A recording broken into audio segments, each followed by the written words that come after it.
that way. And the meeting will be filmed for live or subsequent broadcast, unless there are confidential or exempt items, which I don't believe there are. You are consenting to be filmed by entering the chamber and using the public seating. Just please try to stay as socially distanced as you can. Wear masks if you're moving around. Okay, not to wear masks apparently if you sat down, because the virus is okay if you're sitting down apparently. For the committee members, if you can speak as close as you can into the microphone so that the members of the public can hear clearly. I think that's about it. Can you make sure your delegate cards are pushed in? If you're referring to a specific report page or slide, mention it so that all members have a clear understanding of what's being discussed. And that's about it, I think.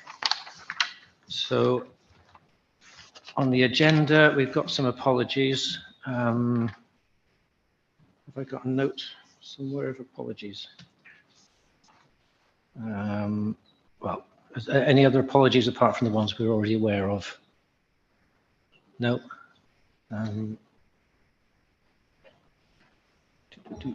Oh, here we go. Sorry, can't see in this light properly. Right. Yes, we've got apologies from councillors Gray, Bryan, Jones. Patrick is here, actually, I think. Yep. So no other apologies apart from those. Declarations of interest. I don't think I'm aware of any declarations of interest that need to be made. No. Okay. Oh, yes. Sorry, Ashley. Yeah, I have a declaration of interest on item 4.5. As I'm a parish councillor, I'll mention Hampton Parish Council, and they own the land on which. Oh, right. Okay. I was going to say just being a parish councillor isn't a problem, but yes, in that case, yeah. So you won't be taking part in that. I don't know whether. Sorry, item 5. So that's not the 4.5. So that's land north of Cirencester Road. Yeah, doctor's surgery. Should we ask Ashley to actually sit at the public seating area during this discussion of that? I think we usually ask people to. Just to leave the room. Or would it be okay for him to just? Should really leave.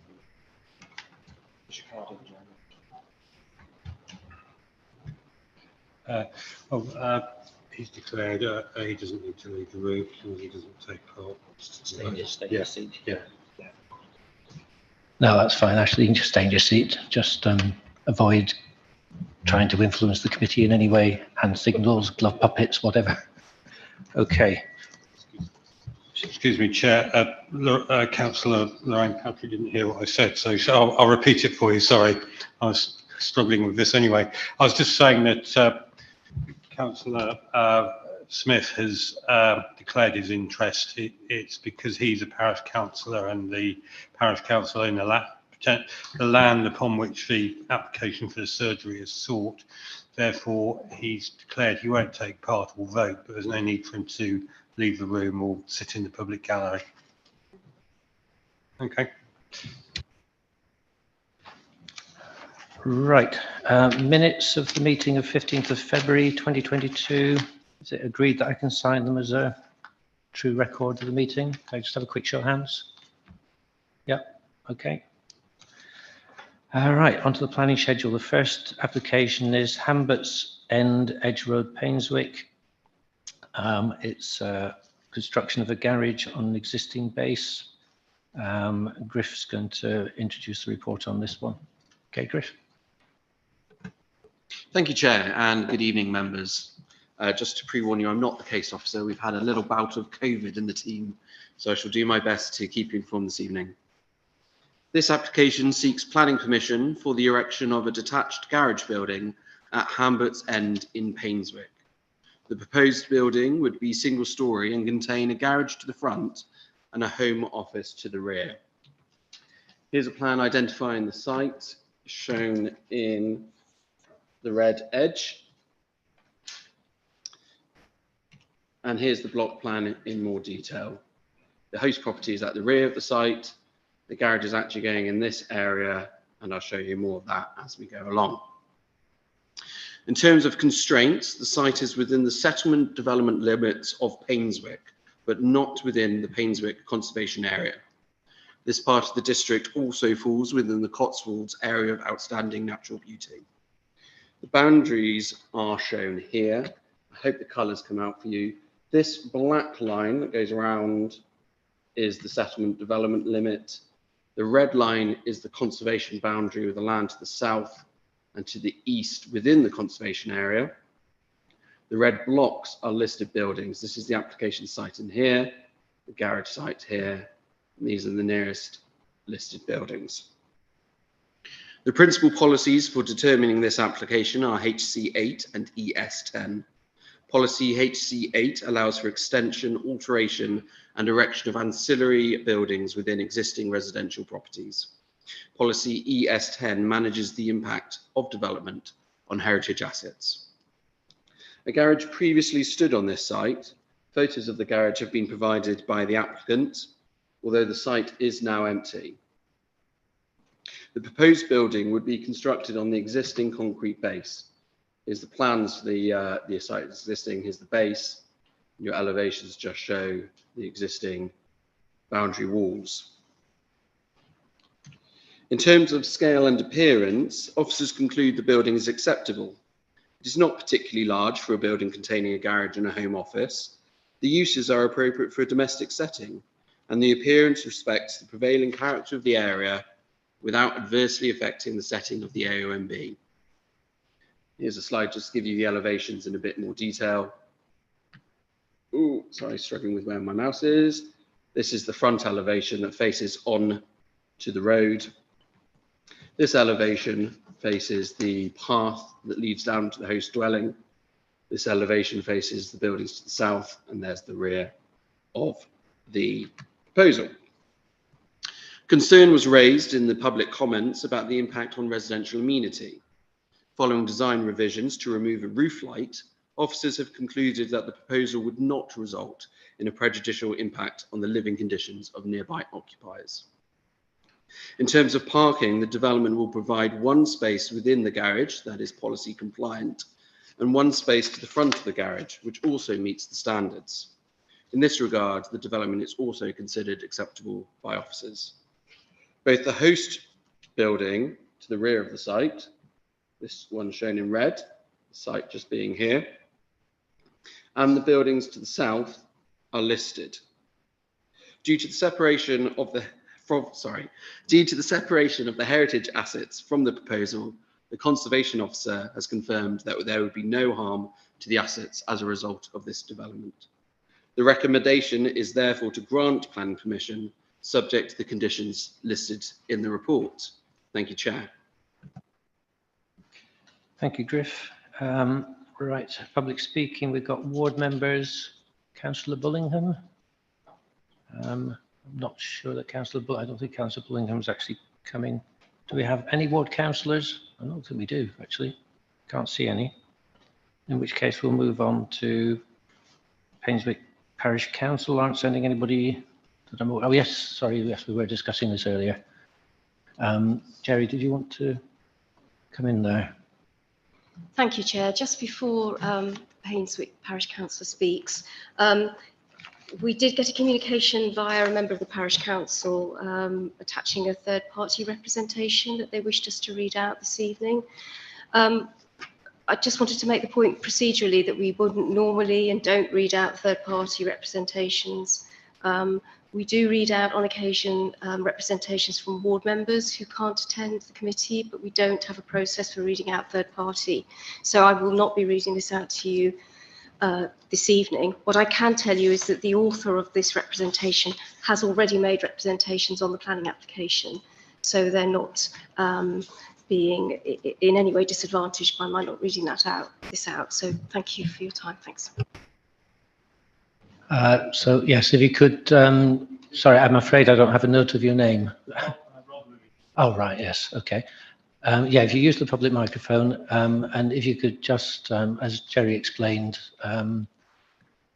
give us the parish council's view of the application, rather than giving us what's his representations that we've had sent in to us. Is that okay? Right. You'll have 4 minutes. And I will have to cut you off because we've got a very long agenda and got to get through. Okay. Cheers. Okay. Thank you, Mr. Chairman, committee and officers. For those of you who don't know me, my name is Rob Lewis, and I'm chairman of planning for Painswick Parish Council for my sins. We first considered this application at our meeting on the 8th of December 2021 after I'd visited the garden of Hambert's house to assess the impact on the associated building. I do believe this needs to be viewed from within the garden to fully assess the impact of the new build.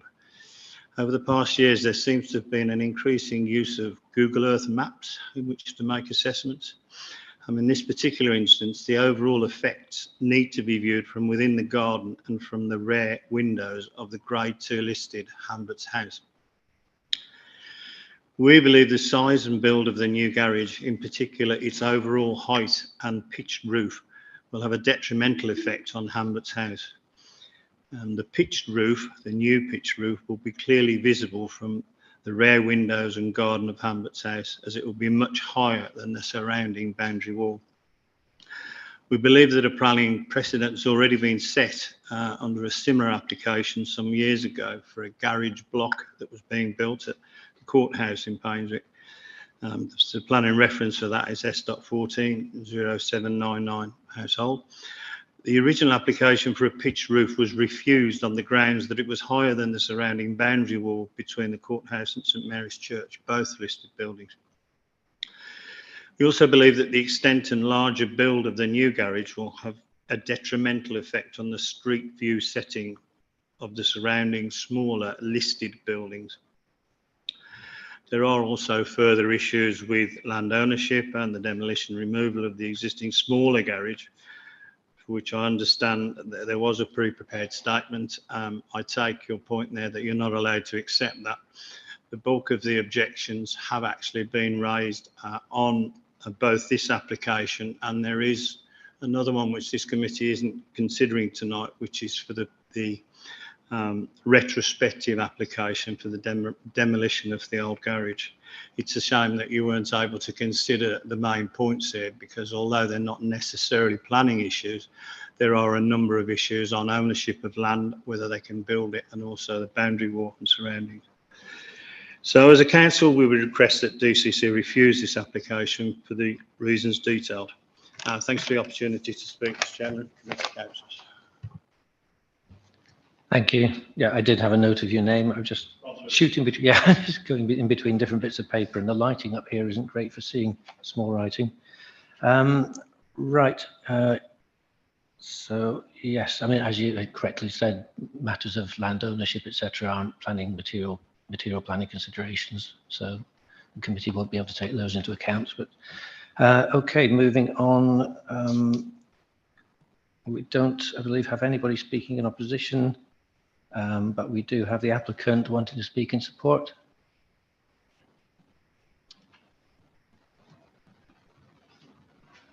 Again, you'll have four minutes, and I will have to keep you to the 4 minutes and cut you off because very long agenda tonight. Thanks. Thank you very much for giving me the opportunity to address the Development Control Committee meeting this evening. The application seeks to replace the domestic garage that was taken down as it had fallen into disrepair, as you saw from the photographs earlier, had become unsafe and was in danger of falling down and potentially causing injury both to us and to our neighbours. The proposed new garage will fill the same footprint and occupy the same hard standing, as you've heard already, as the previous garage. It's a modestly sized domestic single-storey building, which has a very small office space as part of the overall build, not separate to it. The design of the building has been changed to satisfy and meet the planning officer's suggestions that we received. The materials that we're going to use or propose to use in the build are traditional and have been selected to be in sympathy and in keeping with other buildings, both in the immediate vicinity of Hambert's End, but also within the village of Painswick in general. Hambert's House to the south of the proposed development is some 39 metres away from the hard standing. and there is also mature trees blocking, between their boundary and the boundary of Hamlet's End. So that's just a point I'd like to raise. And that is a very simple domestic replacement of a single-storey garage, and that's all I have to say in support of the application. Thank you very much. Thank you. Okay, questions from members to the officer? Anybody got any questions for Griff? Yeah, Lorraine. Thank you very much, Chairman. One of my questions has just been answered, actually. Is that audible? Yeah. I was going to ask what the distance was. Well, that works. It works better if you push it downwards. What the distance was between the proposed garage and the nearest dwelling, but that's just been answered. If that's accurate, 39 metres. Do we know if there is a difference between the height of the proposed garage and the previous garage? I'll tell you why I'm asking that if someone's got the answer. Just give me 2 seconds. I'm just going to go back to the presentation.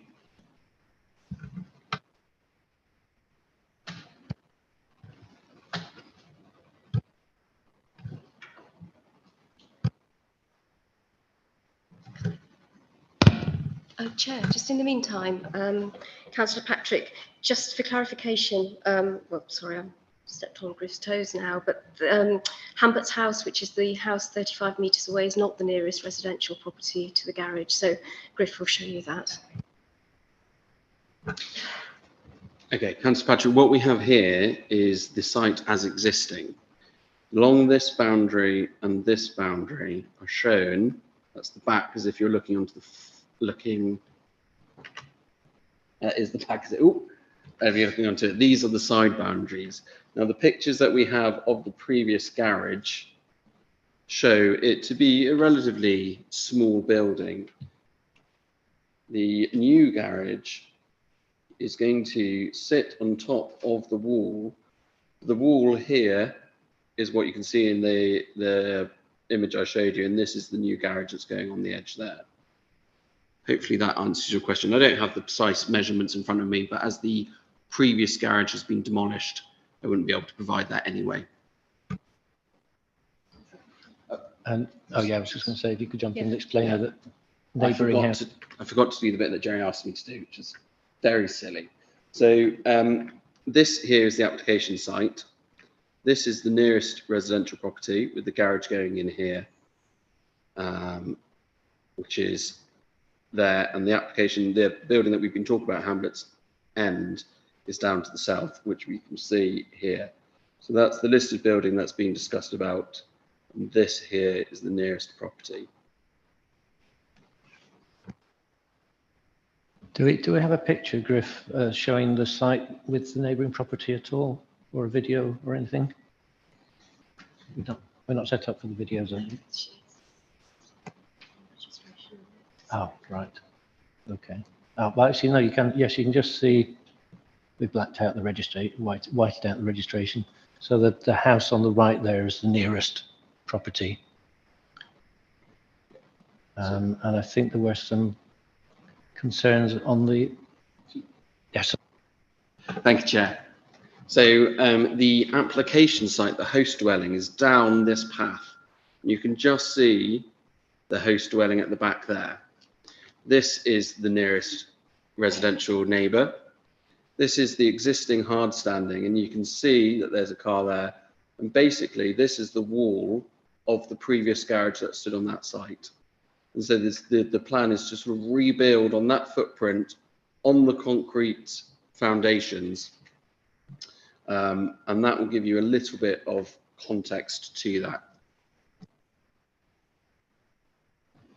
So there isn't a window in that end wall of that house, is there? The way I'm looking at it. I don't mean here. I mean the wall facing, there isn't a window in that. No, okay.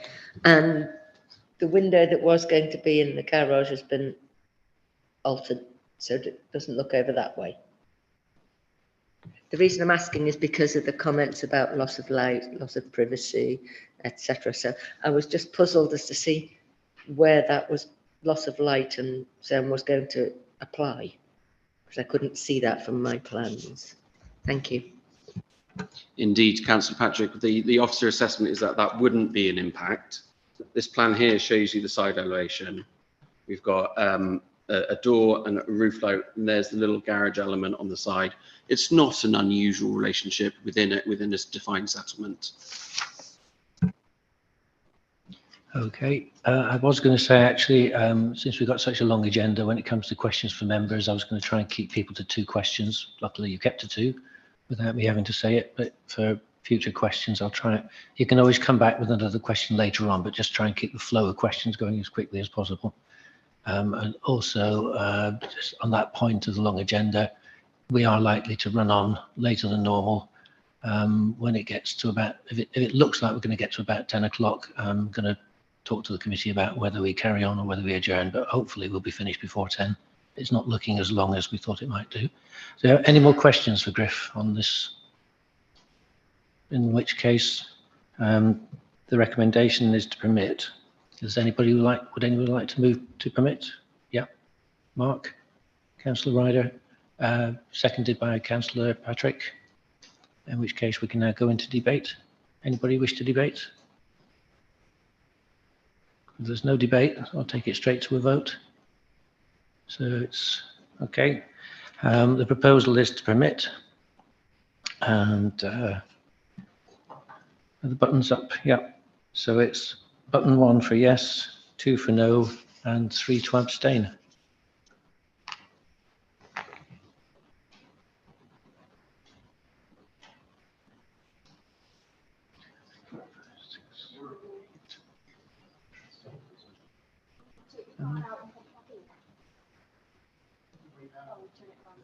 Yeah. No, it's upside down. That's it.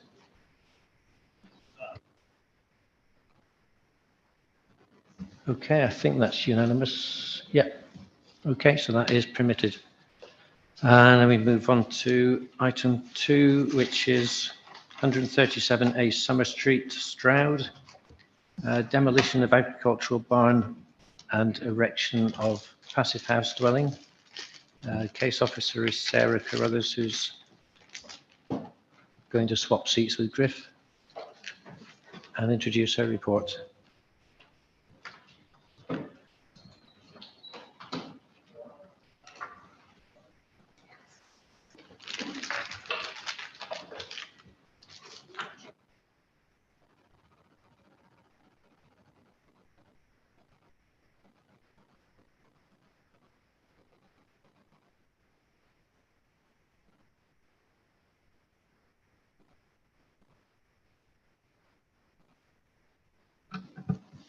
Hello, good evening. I'm just going to present this application.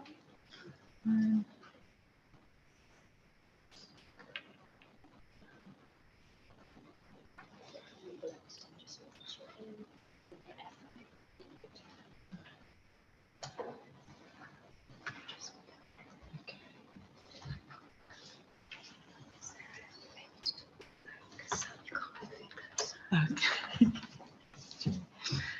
Right, this application is to for the demolition of an agricultural barn and erect a new dwelling to a passive house standard. The application site is on a plot of agricultural land. There's an area of land also within the application, the applicant's ownership, about 5 hectares to the north. The application, the site consists of a large barn and it's situated within a smaller group of buildings here. The barn has been granted prior approval. Here's some pictures of it. It's been granted prior approval for conversion to a residential dwelling under Class Q of the General Permitted Development Order in 2020, and that approval is extant. there is another building just here, and this was also granted prior approval for a flexible commercial use under Class R. The General Permitted Development Order. It's got some views up to the site and going down through. The site is located off Summer Street in Stroud. The settlement boundary runs around the back of the properties. It does fall just outside of that boundary. We have a number of listed buildings just to the south, and the pink shaded area is the AONB.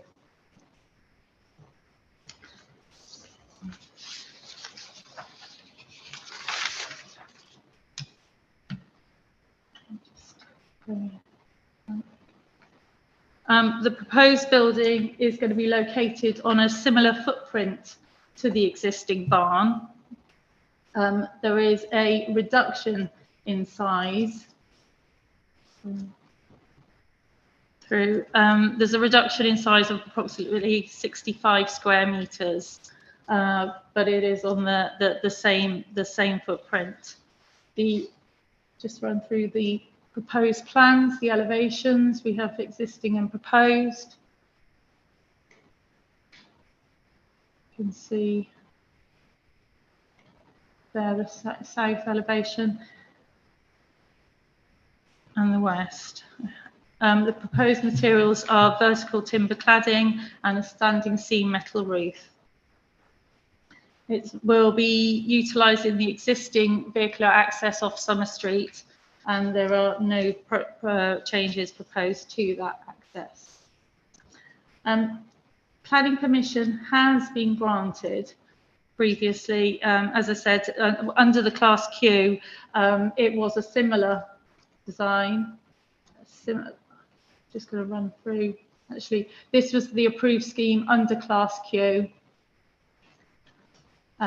with the existing asbestos sheet being to be removed and replaced by standing seam. I think it was a metal roof and timber clad, and the sort of minimum window openings in accordance with sort of the Class Q. So the main issues are the principle of development and the appearance and visual impact.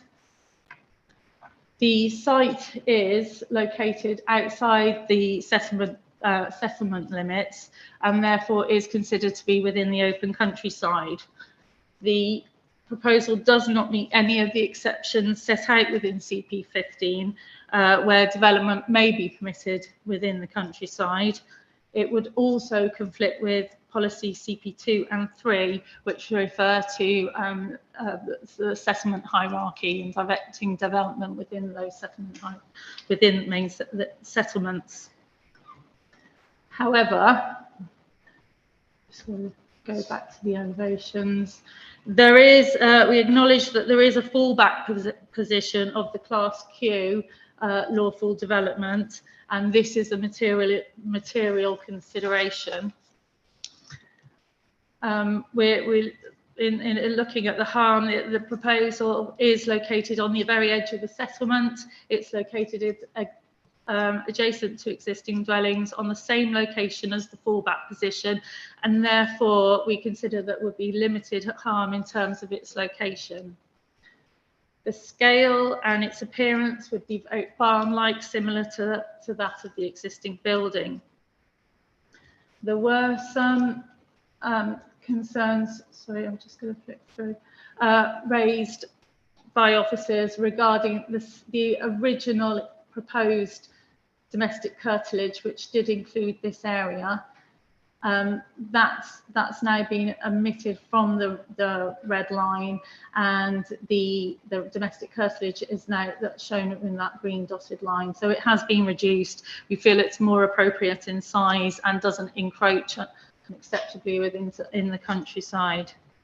The site is visible from long distance views, but given its barn-like appearance and that it's on the edge of the settlement viewed against the existing residential area, we feel that it would not appear out of place and would have minimal landscape impact.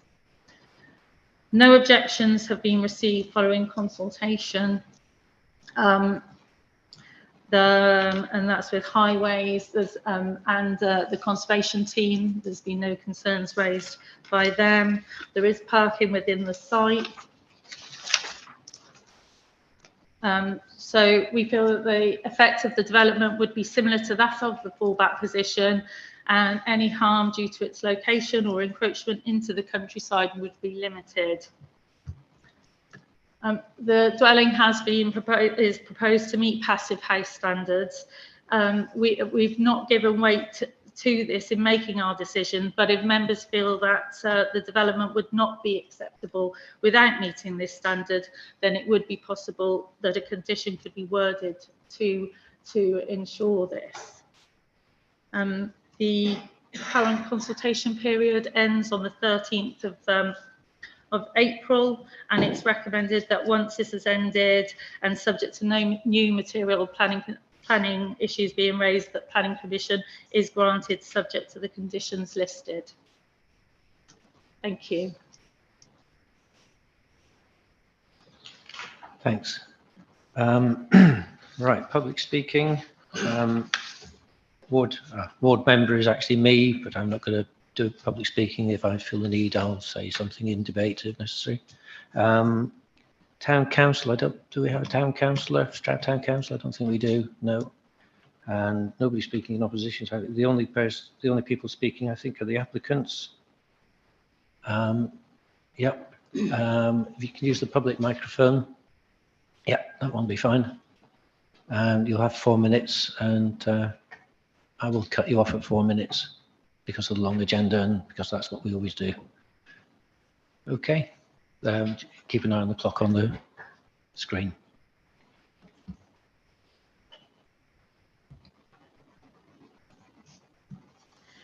Good evening, councillors, officers, committee members, chair.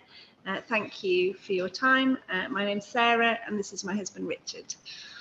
We hope that your decision this evening will be an easy one for both design and sustainability reasons, and we're grateful to our planning officer for recommending it for approval. At the start of our journey, we plan to convert the existing barn at Slade Farm to create an eco-home as the farm base for ourselves and our children. We gained the Class Q permission for the conversion, but after exhaustive research, we came to the conclusion that while the conversion was certainly possible, working around the existing building would result in a home that did not achieve the levels of energy efficiency that we were aiming for. That's why we made this new application, to knock down the barn and rebuild. We wanted to retain the character of the barn and so followed the existing roof shape, the ridge height and the timber cladding. However, we also removed around 25% of the mass to create a courtyard in front of the old Cotswold stone milking parlour, giving this historic building greater prominence and citing the house within its context in a more balanced way. The proposed house will be 25 times more energy efficient over its lifetime. It will be built to passive house standards, and which that means super insulated and designed to require almost no heating. We'll use sustainable materials wherever possible, recycling the existing building as hardcore on-site and using a timber frame construction with recycled newspaper as insulation. Although we are outside the settlement boundary, our house would be within 5 metres of it, and 3 residential properties already share our access road. The farm is accessed directly from a residential road with public transport, and we walk or cycle to school every day. And in terms of the farm itself, we won't need such a large barn, as we'll be grazing with small numbers of hardy breeds that overwinter outdoors, like the 2 Exmoor ponies currently grazing on our lower fields. And we're also planning to grow food on the upper field as opposed to cutting for hay, so we'll need minimal amount of storage space for hay. More widely, our plans for the farm emphasise increasing biodiversity and natural habitats. We're starting conversion to organic under our new mid-tier countryside stewardship agreement, We're working with other landowners and the Wildlife Trust to create a wildlife corridor in the Slad Valley, and we've already partnered with Stroud District Council to install natural flood defences along our stretch of the Slad Brook. So in summary, the choice is between the conversion of the existing barn into a house or the recommended proposal for the creation of a new house that is ostensibly the same but far better performing environmentally and more sensitively situated within its historic context, thanks to the reduction in size. If you say yes this evening, you'll be supporting the local residents whose planning comments all strongly supported our application. And you'll be supporting your net zero mission as a council to do, quote, everything in your power to reach the carbon neutral goal of 2030 by encouraging the highest quality housing and maintaining Stroud's position as a beacon for responsible environmental stewardship. Thank you very much for your time and the opportunity to talk to you this evening. Thank you. Thank you. Okay, so does anybody wish to propose officer advice? Yeah, Mark? Sorry, or do you want to talk about well, oh, sorry, I've skipped over questions. Yes, sorry, questions from members first, sorry. I was thinking about the question of the passive house issue, but we'll come to that later on, the question of whether somebody wants a condition on that or something. So yes, first of all, questions, Mark. Thank you, Chair. Yeah, I have some comments on passive house, but if you want to wait on that. In terms of questions, I've got a question for the officer in terms of the description of the curtilage. What makes that curtilage sustainable in the long term for those boundaries to remain where they are? What's stopping an applicant moving those boundaries? Is that protected under the permission? Yes, the change of use would only relate to the red line of the application site now. And as I said, the red line was changed during the course of the application to restrict it that it couldn't extend beyond. Okay, thank you. And my other question was related to solar and passive house, so I'm happy to hold on that one, Chair, if you want to. No, go on. If you've got a question on that, we'll do it now. Sorry, I just got a bit confused about whether people were going to want to put some kind of condition amendment or whatever on, but yeah. I think that's where I'm heading as well, Chair, but so I'm happy to propose that if that's appropriate. I think most of my questions were handled on the site inspections, and I think it's a very commendable scheme, and very much what I'd like to emphasise is in the marketing of the scheme. Whilst the planning balance hasn't been weighted by the passive house standard, I would like to see that protected somehow in condition, because that is the aspiration of the applicant. But I think that should also be our aspiration as a council. So if we can secure that somehow in a condition. I had a question on site about the south-facing roof and solar, but I understand that we can't, that's not something as an authority that we can condition. So that would be a step too far. But in terms of the passive house standard, I would like to see some conditioning on that if possible. Right, and I think Sarah's already actually more or less answered that by saying that it can be conditioned, but Sarah? Well, we found that the recommendation was in favour because of the fallback position and the edge of settlement location, and it wasn't a determining factor. So we felt that it was, if there was a reason why the development would not be acceptable if it wasn't a passive house. So that was the question. Do you? Can I come back on that? Just the point I would make is there is a lot of community support for this scheme, and whilst planning officers haven't used that weighting, I think the community has, because this has been marketed as a passive house exemplar project. And I think it's fantastic for its location and the conversion. And I think the community support is somewhat weighted on that passive house label. And that would be the point that I would make, is that it would be disappointed if that wasn't delivered, because those support comments have come from that in a big way, I think. Okay, slightly getting into debate, I think, but I follow your thoughts. So do I just ask Sarah, so basically what you're saying is we could ask that for a condition if we think that it's finely balanced. If we didn't think it was finely balanced, are you effectively saying that you don't think that would be a reasonable condition to put on? Well, we obviously have to feel that it's necessary, and we wouldn't support it otherwise. I think that's the concern by officers. Right. So yes, what I think I'm taking away from that is that somebody can propose an amendment that we have a condition if you feel that the planning balance is such that the committee feel that the passive house issue is a swaying factor. I think. Yes, Lucas. Question first. It talks about a mitigation package. Has that been agreed, or will that be agreed still? There are a number of conditions recommended by the biodiversity team, and they've been attached. One of them is for biodiversity enhancements and for a scheme to be put forward, and then also for a home information pack, because the site falls within the catchment area of the Beechwood Commons. So there's two conditions regarding mitigation. Thank you.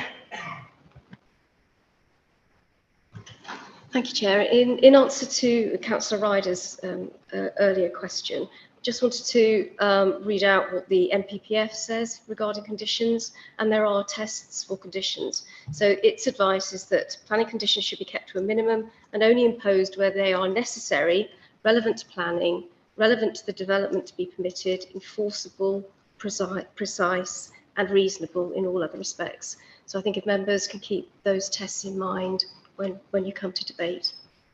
Thank you. Yes, Lucas. No, I thought you had another question. Any more questions for officers?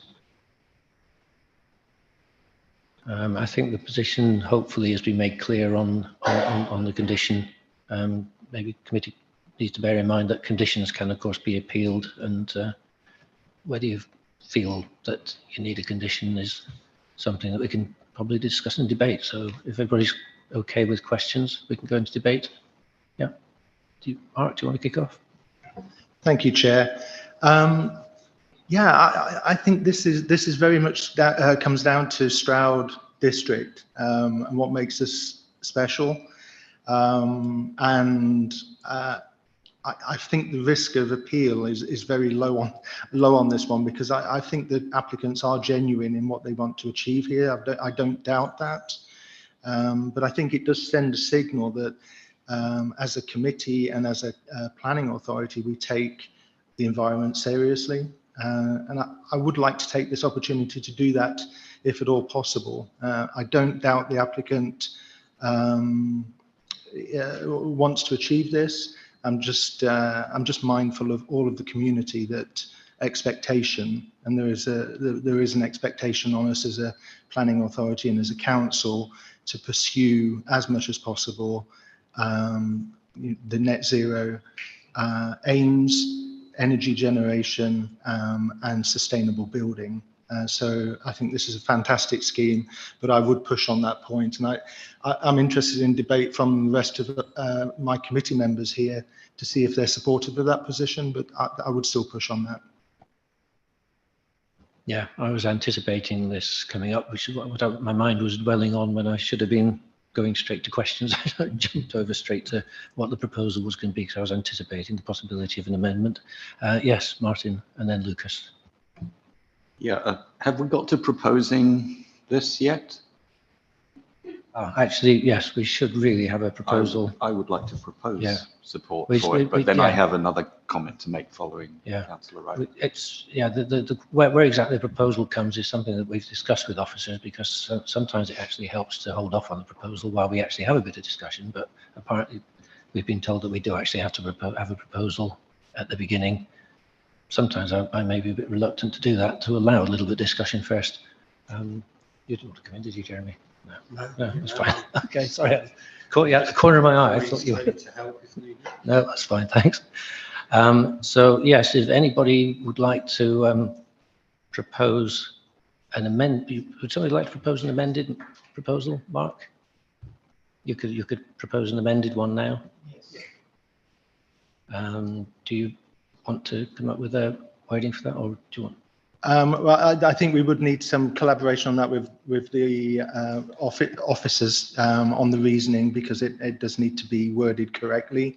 The points I would raise is that as I say, the consultation of this this project has been very clearly Passive House from the beginning with the community, and I would put weight on that in terms of the committee's deliberation. But the wording I think we would need to collaborate on to put that into the correct technical wording. Yeah, I mean, this is why I was holding off on going for a proposal, because if we propose permission and then somebody amends, then we've got to debate the amendment. But if we've got an amended proposal, I'm not sure exactly how much the officers can help on the wording. I'm assuming that if we have an amendment, if I can get what you're going for, I think that it's permitted subject to a condition on the Passive House construction standards.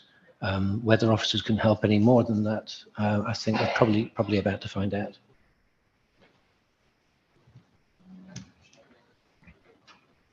I think Griff's going to jump in there.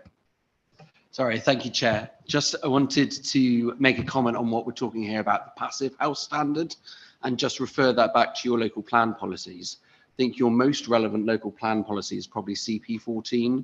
What this plan policy doesn't do is set a specific standard. I really can't put words in your mouth here, but what you might want to do is think about what CP14 suggests we can look about as a planning authority. I have it in front of me. It talks about sustainable construction techniques.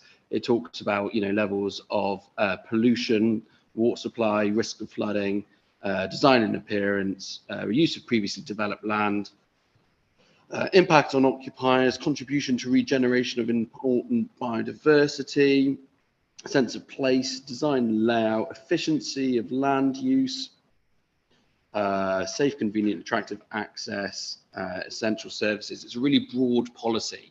What you might want to do is think about your use of informatives as an alternative, and maybe look at this issue of energy generation more widely. What I would say you also should bear in mind is how the planning system interacts with other regulatory regimes. So this would be subject to building regs. It would sound like what members are trying to do is achieve greater than building regs. And again, you need to think about your justification for that, given what Geraldine said about the tests for a planning condition set out in the MPPF. I hope that's not too leading and is helpful. I'm happy to obviously assist where possible.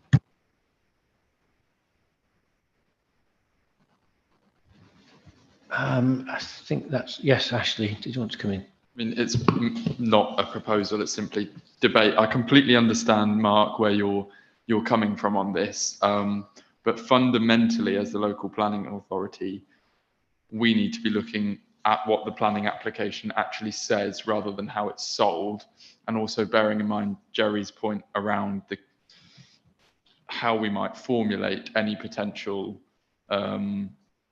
conditions. I'm a little bit skeptical of us trying to form a condition which doesn't meet the criteria set out in the MPPF. So I think if doing something similar through sort of informatives and suggestions might be a better way of trying to prompt, albeit very well-meaning applicants to sort of stick to the way that this application has been sold.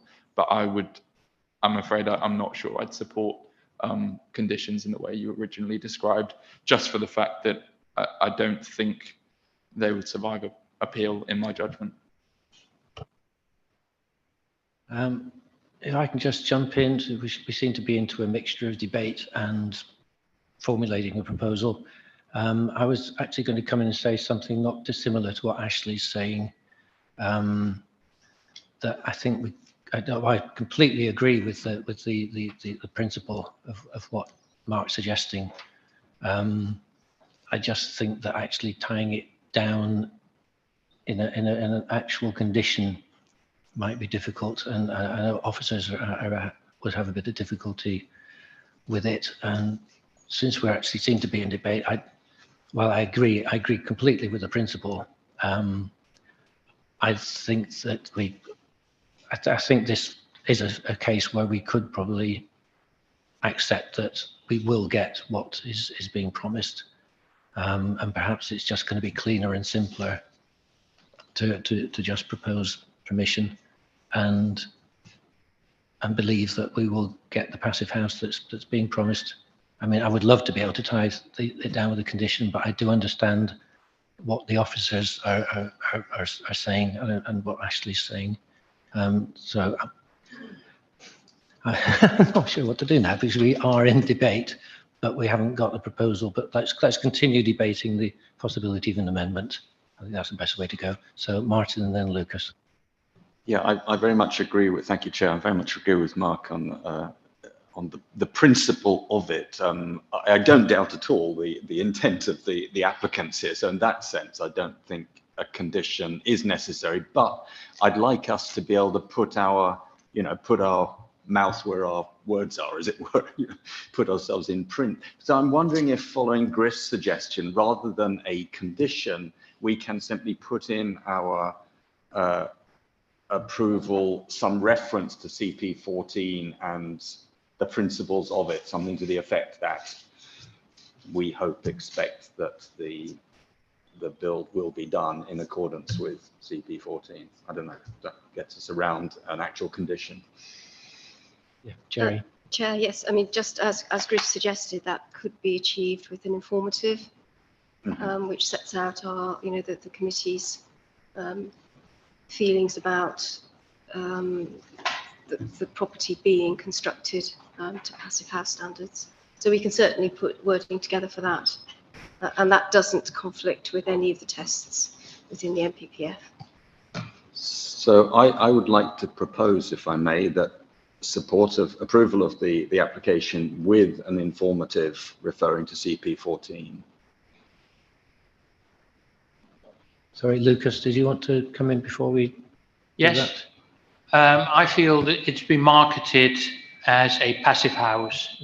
I'm a town councillor, and on that basis, the town council also voted to comment that they would like to see more of these in the district.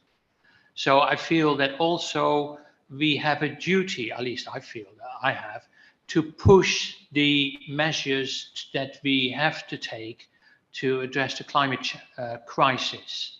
And our plan is now already a few years old. In the meantime, at least the text of it is already a year old. And so I feel times are evolving, and I feel I would like to send a clear signal that we would like to aim for passive house. And if a proposer comes forward, development forward, says we will build passive house, then we would like to keep them to that, so that it sends a clear signal. Also, if we get other proposals that are just outside the boundary, then they could also say passive house, and then because of whatever reasons they might then just not quite get there. I think we have to get there. We have to address the climate crisis. So in this case, I would like to see a clear reference to passive house, and we need to keep proposers to their stated intention, one way or another. And, there's a few other planning applications coming up, but I also feel we could push things a bit harder than we actually do. Okay, right. Well, Martin has actually proposed permission without the amendment of a condition. Mark, would you be prepared to second that? I think yes, for the reasons that we've discussed. I'm disappointed, but as a fallback position, it's not enforceable, but it does send a message. So I think it achieves half of what I wanted to achieve. And yeah, it would be fantastic to be able to be secure in the knowledge that a passive house would be delivered. But I'm mindful of, obviously, that's got to be that's got to be enforceable, and the lack of a defined technical brief, if you like, is what's going to limit us here, because we have nothing to reference to other than broad statements and sustainable policy CP14. So I'm happy to support that. Okay. Yeah, I'll come to Lorraine in a second, but yeah. Yes. So included in your proposal would be that we would be putting in an informative that we applaud the passive house aspect, and that we would like to see it delivered, and in any help that officers can give in that. Yeah, if I can just, what I suggested was an informative reference to CP14, but if the term passive house can be used in the informative also, good, I would say, even if that's not an enforceable condition. Yeah, Jeremy, I would like to see that word there. Jeremy wants to jump in there. Thank you, Chair. Just to say, and I think Jerry and I were discussing this, that the actual application makes... Sorry, Lorraine's having a problem. Sorry, I'll start again. I'm booming now. I was going to say that the actual description of the application, as per the application forms, makes reference to passive house, so there's no problem in cross-referencing the informative back to the description of what is granted planning permission. Okay. Okay, I think officers are okay with the direction we're heading in. Lorraine, did you have a quick on the specific question of a... Very quick.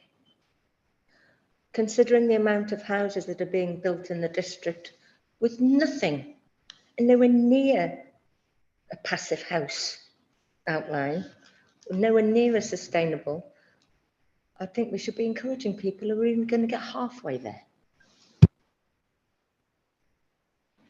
Right, well, we have a proposer and it's seconded, so I'm going to kick off the debate by saying that I do believe that these applicants are being absolutely straight with us, that they do want to build a passive house, and I think that's, as Lorraine says, that's laudable. And if only all the houses that are being built in the district were passive house standard. But anybody else want to jump in on debate? Or can we go straight to a vote? Oh, sorry, Ashley, didn't see you there. It's not really too important for the debate of this particular application, but I just think it's important for the record to state that the nature of the particularities of this application and its intended use, design, the closeness to the settlement boundaries, etc., is particularly relevant as to why we are making potentially the judgment we are making, as opposed to anything that might come forward to us in the future that's in the open countryside that isn't of a similar nature, which I know has been made reference to by our officers. But I think it's just important, again, to sort of restate that for the record. Should we then, in a few months' time, receive a similar such application which doesn't have the same credentials, and we know that simply being close to a boundary doesn't necessarily mean everything for that. Those areas can be the most acutely sensitive areas of the open countryside. Yeah, thank you, Ashley. I think it's very important to have that on the record, that it's not just the passive house aspect that's swaying us on this. It is all the other planning considerations which the planning officers have taken into account in coming to their recommendation, because we have had applications. I'm sure we'll have plenty of applications in the future for applicants who want a nice house out in the countryside, and will just say on their application, it's going to be passive house or it's going to be energy efficient, etc., with absolutely no sign of that actually being delivered. So no, I think we do need to be quite clear that it isn't just the passive house aspect that's swaying this, it is the other aspects of the material planning considerations. So I think we can go straight to a vote on that now. So as long as we're clear, I think we all know what I think officers are clear what the recommendation is, but do you want to say something, Yes, Jerry? If I can, Chair, so as Sarah mentioned, there is still a consultation period which is outstanding, so the officer recommendation is delegated permission for the proposal, subject to the conditions set out in the officer report and with an informative which will be worded and, if you wish, can be agreed with the Chair and Vice Chair of committee. Yep. Okay. So yes, I should have mentioned that it will actually be delegated as it's still in consultation period. And if you're happy, the committee are happy that the wording of the informative will be delegated to the head of development management and the chair, and I'll take that as a given. Okay. Okay. So it's button 1 for yes, button 2 for no, and 3 to abstain. And I think it's jumping about. It's not doing my eyes any good. I think I'm going to stop looking. That one's working. God for that. I think that's up. That's unanimous. Okay, so that is permitted. And we now move on to how are we doing for time? I don't think anybody's going to need, if anybody does desperately need a comfort break, I don't think we're there yet. No, okay. We might need one later on, depends how it goes. Item 3 is, yeah, so I need to swap the officers around. I'll maybe just wait until we've done that.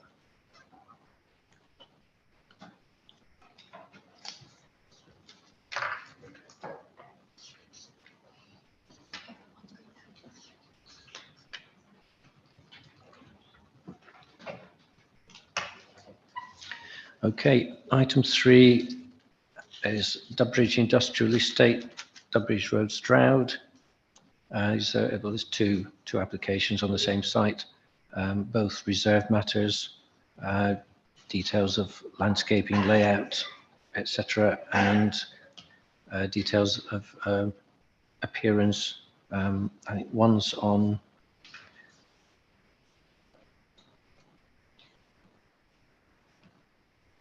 Ranjit's probably rather than me jumping ahead. Ranjit is the case officer on this. Ranjit will go through the details.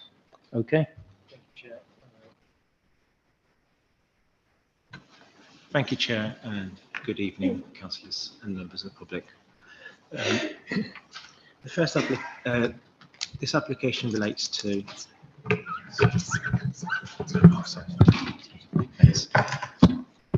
This application is reserved matters for a hybrid application that was approved.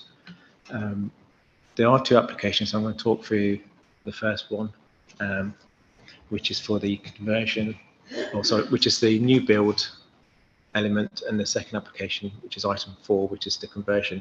But to start off with the context, so it is the Dubbridge Industrial Estate, and it is within a conservation area, and you have the canal along the north.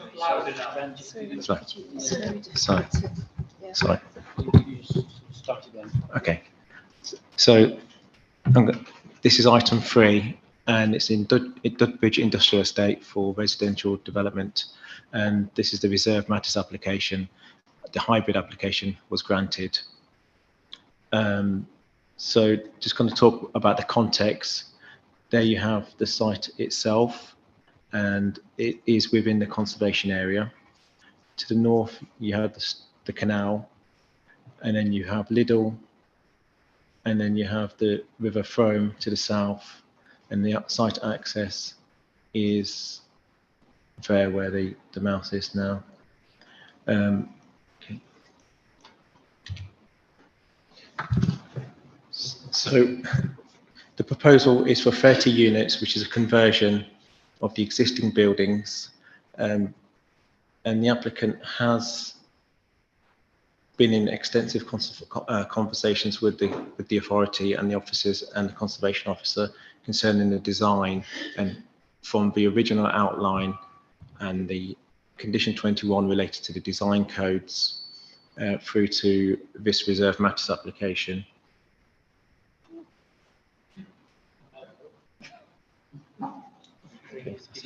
Okay, so this is just showing an example of.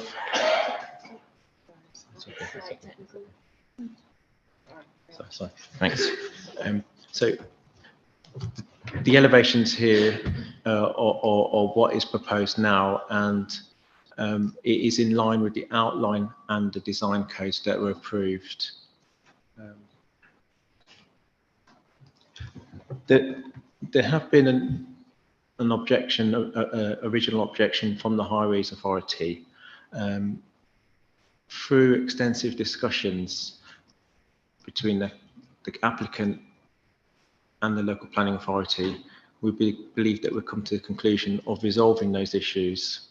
The primary issue related to this access road that serves the building to the south for car parking.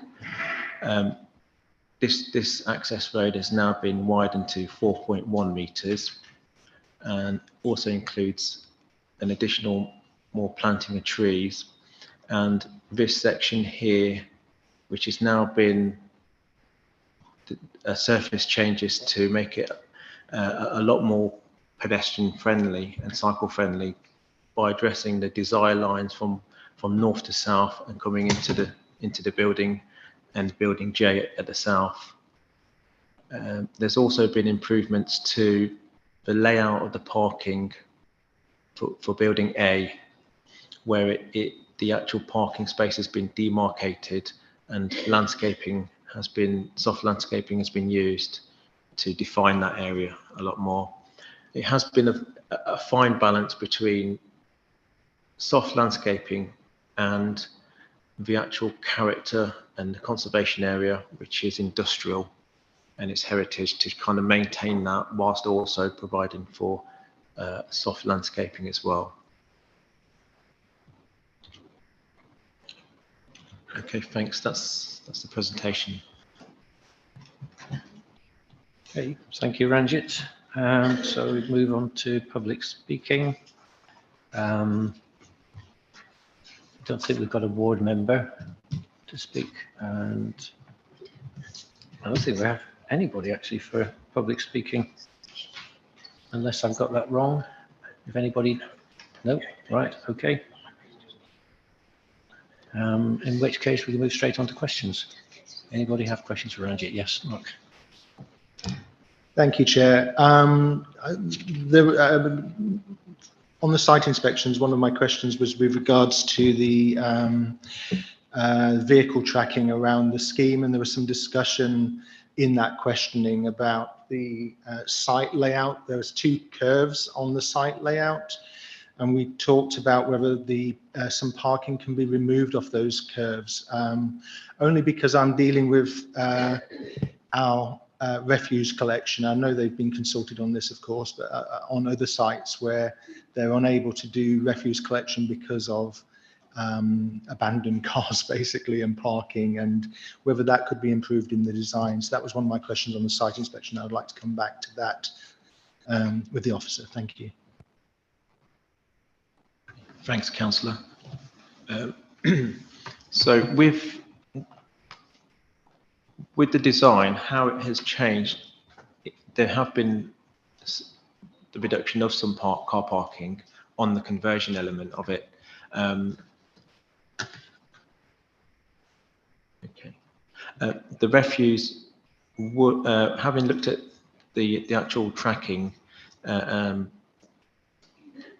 the refuse vehicle will pull up into the site, and it is understood that it reverses back into this space here and collect all the refuse from this area here, and then take off from there, and it doesn't obstruct the actual vehicles. I was thinking more to the site layout on the right. That's, yeah, that's the next application, but that's okay, thanks. Sorry. Any more questions? Yeah, Jerry. Chair, can I just mention in respect of item 3, Ranjit did mention that we've been having up to the wire discussions with the Highway Authority. So the recommendation on this is delegated approval, just to get clarification that they are happy with the latest scheme. I just wanted to point that out before members went into debate. Thank you. Yeah, I was just going to say that. So, any more questions? Yes, Martin. Well, my questions really have to do with the site taken as a whole, i.e. both applications together. So should I hold off until we get to the second one? Oh, no, we can discuss. Okay. Well, one is to do with play areas. I don't see a lot of play areas. Are there play areas? And if so, can you indicate them? There are some place or public space provided within the site. That is on the next application, which I can show you.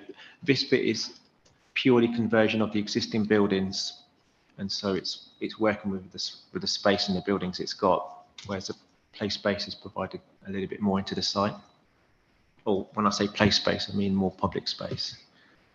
Okay, so when we get to the next application, you'll come back to that.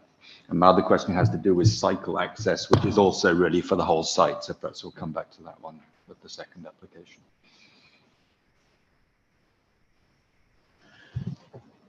In terms of cycle access, the actual site does provide cycle storage, which is indicated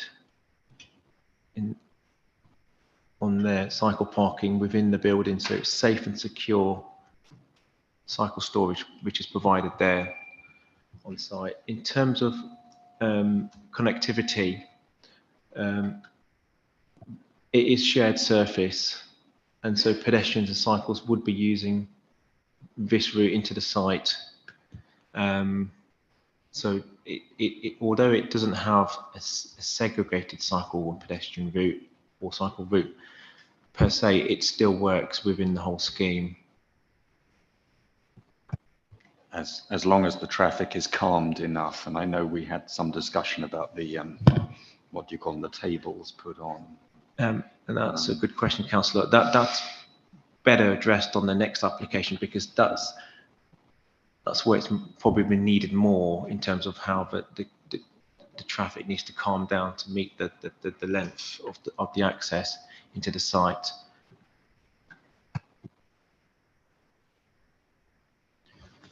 Any further questions?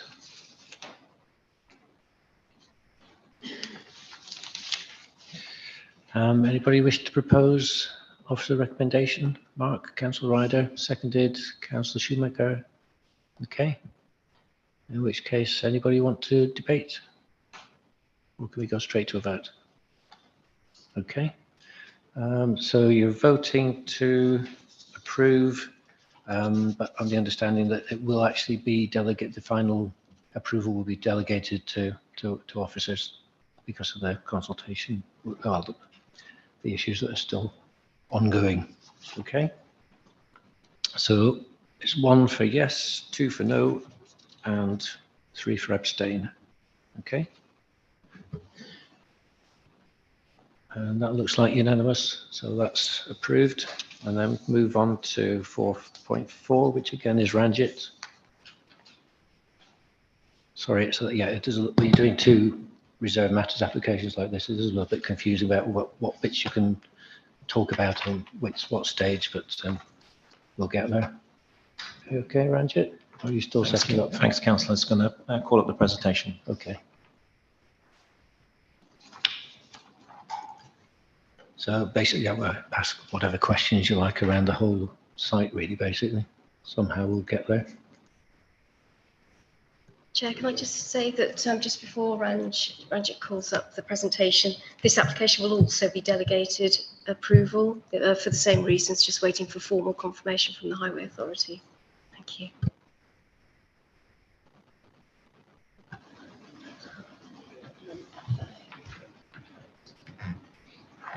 Thank you, councillors. This application is for the new build. It's 94 units, reserved matters, and it follows on from the outline hybrid application and the design codes that have been approved. This is just showing elevations of the design, and it is in keeping with the design codes that have been approved and the outline application. Okay, so this is more of panning out of the site. So it's a bit more of a master plan. It's the latest version, and what we've been doing, these bits that are marked in the magenta, they're the additional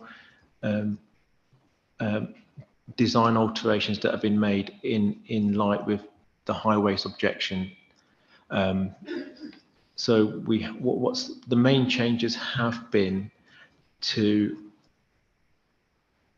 reduce the speeds along this straight access, and the way that's been achieved now is to change the surface material to more of a paved material, as well as here into the site, but along here where it connects into the green space to the south. It's almost like it works really well in the sense that it reduces the speed in 3 segments, and it connects into the green fingers as well by having a tree on either side. So it kind of narrows down enough to reduce vehicle speeds. And it also includes more tree planting. This knuckle bend also has a change in surface as well. Car parking on either side of this section here. This version and the one version before it has now had 4 car parking spaces removed. And what's been replaced has been tree planting. So, and those parking spaces relate to visitors. And at this junction here is also a change in surface here to get vehicles to reduce their speed. And this has all been done in consultation with the Highway Authority and the applicant. Picking up on the point that the councillor made relating to cycle storage, and there is cycle storage. So along here, sorry, it is, yeah, it's just there. You can't read it, but cycle storage has been provided. And then open space is also on the site to the south as well, which includes benches and a central feature. And you also have connectivity onto the north along here that connects into the canal, and here as well. Yeah, thanks.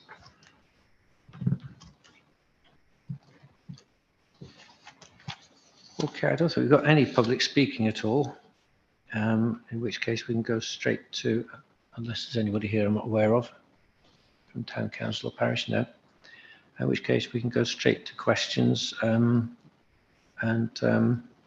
think we do have County Highways Officer here, if anybody has highways questions that he can answer. Any questions?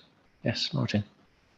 I want to repeat, thank you, Chair. I'd like to repeat my questions from earlier for Ranjit about play areas. I think you indicated one public space there, but it didn't look to be particularly a play area. So I'm wondering, 94 houses plus all the flats and the converted buildings, where that could be quite a lot of kids. Where are they going to play if not on the site? Okay. Whereas, do you know where the next nearest playground is? And The other side of the canal, I think Queen Elizabeth Park. yeah.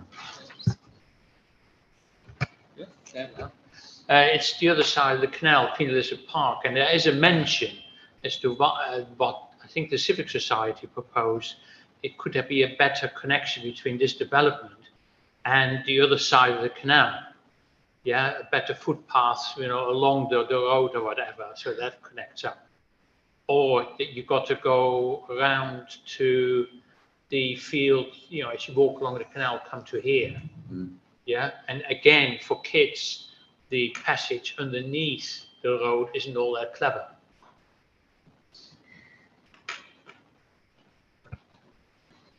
Chair, just to point. Sorry, thank you.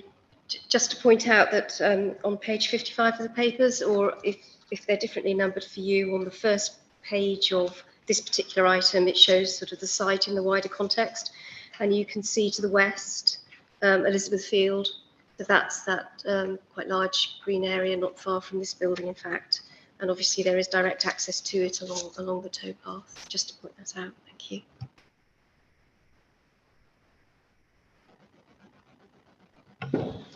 Thank you, Chair. I just wanted to check on Jerry's comment with regards to the delegated authority pending highways. I'm aware from the site inspections visit in the papers that there was highways objection previously, and works are underway to try and come to agreement on that. Could we see, after today's committee, would there be changes to the plan after that period, if those are still under discussion? Okay, Councillor, the what you see before you, the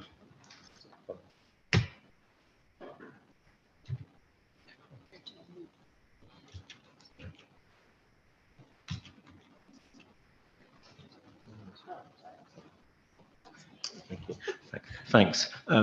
So what you see in magenta, these elements here, they're the key changes that the Highway Authority would like to see. Any alterations would be minor to that, because what we've done is we've discussed the changes with the Highway Authority. They may not have seen this plan, but they've seen sketched proposals of what we intended to change in consultation with the applicant, and the applicant's gone away, made those amendments, and what you see there is, I would say, probably more rough working than the actual final plan, but it wouldn't be too dissimilar to what you see there. Yeah, it just goes to the core of my question, really, like we covered on the site inspection visit. I don't want to be too possessed on bins because it's not my main interest, but there was two aspects. There was the double bend, and as you pointed out, the 4 parking spaces have been removed. I'm concerned about getting through to half of the site could be restricted. And there was also the question of what happens to the bin truck at the end of the line and being able to get out again. Has any further thought been put to that turning point that was mentioned? Okay, thanks, Councillor. Just to address the first question relating to this knuckle bend and the parking. It is unlikely that vehicles would park or double park blocking in these vehicles because they would not be able to get out. In terms of the tracking had been provided, and it demonstrated that refuse vehicles could manoeuvre and leave the site in a forward gear. Obviously, it would be private, so there wouldn't be scope to put in any double yellow lines where refuse vehicles could be blocked. But again, where other vehicles could be blocked, they'll be blocking somebody else's drive.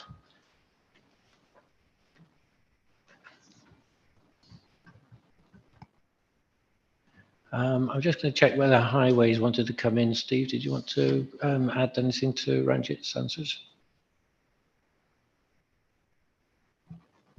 Thank you, Chairman.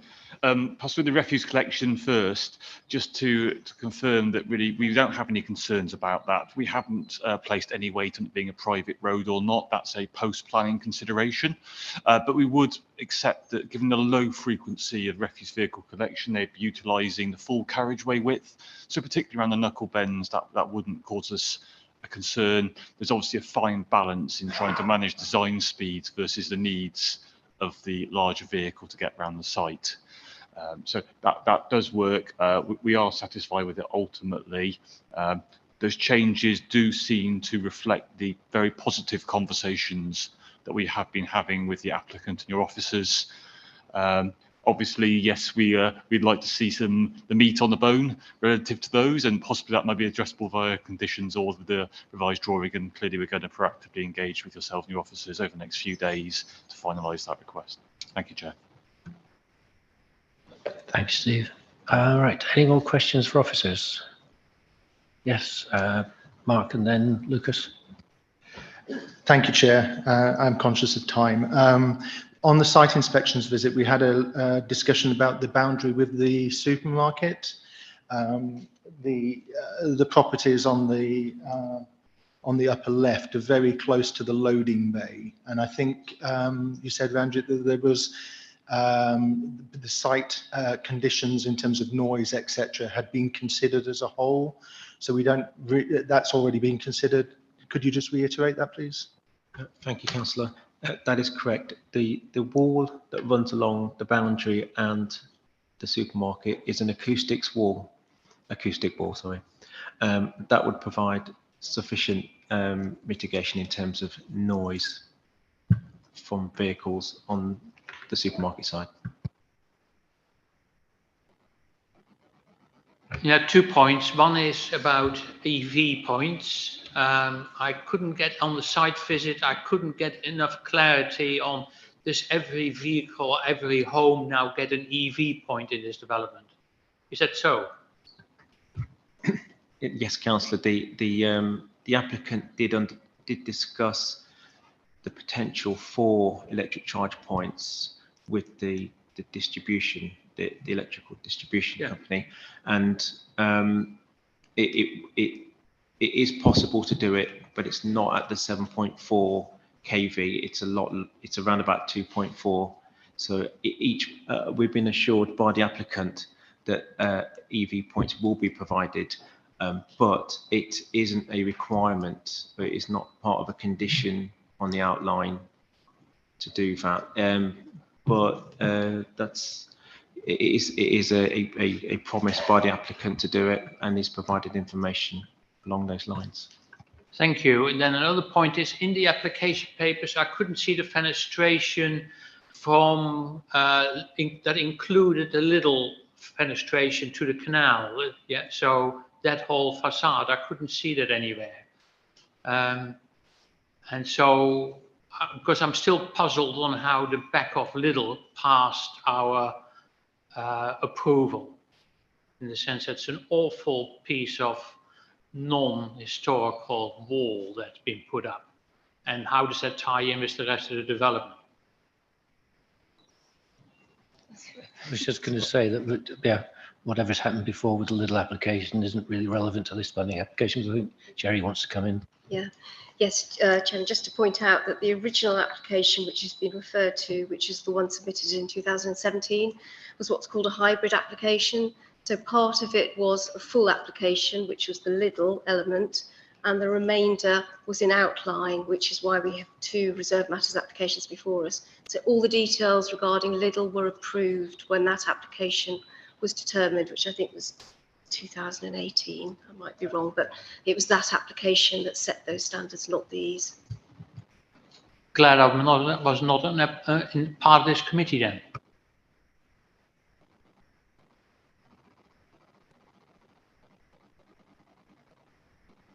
Anybody else have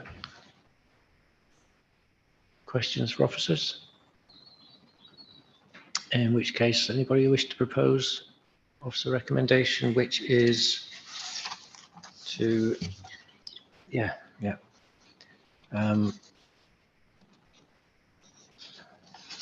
Which is that what approved or permit? Permit, isn't it? Just looking for it. Consent. That's what's now. Yeah. So it's yes. It's now approval subject to. Yes. Sorry, Lorraine. Sorry, I thought you were going to ask. Yeah, I just clarifying exactly what the officer recommendation is. So it's now approval with delegated to officers subject to the ongoing discussions on hybrids. Yeah. So you're proposing that? Yeah. Seconder, Mark. Anybody want to debate at all? No? Yes? Lorraine? And then Mark?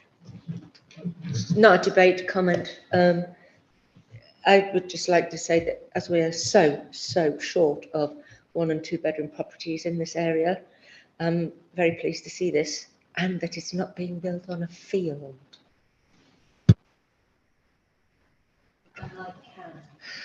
One of the points that I raised during the site inspection was about more greenery, because I thought it was lacking. Obviously, some has been added, but I'm also satisfied with the response I heard there, that this is an industrial urban scheme and it is appropriate to that. So I did bring that up at the site inspection, but I'm satisfied with that, how appropriate that is. So that was the only point that I wanted to make. Thank you, Mark. Yes, I would go along with that. I mean, the intention is to keep that industrial look, and there is landscaping, but it's been kept to the side so as not to spoil that industrial look of the site. Yes, Lucas. Yeah, I mean, it's commendable scheme. It pains me though that there's again no affordable housing in it, as far as I understand. But yeah, I'm not sure about. Yes, go on, Ranjit. Probably give you a more informed answer than me. I could guess at one, but. Thank you, Councillor.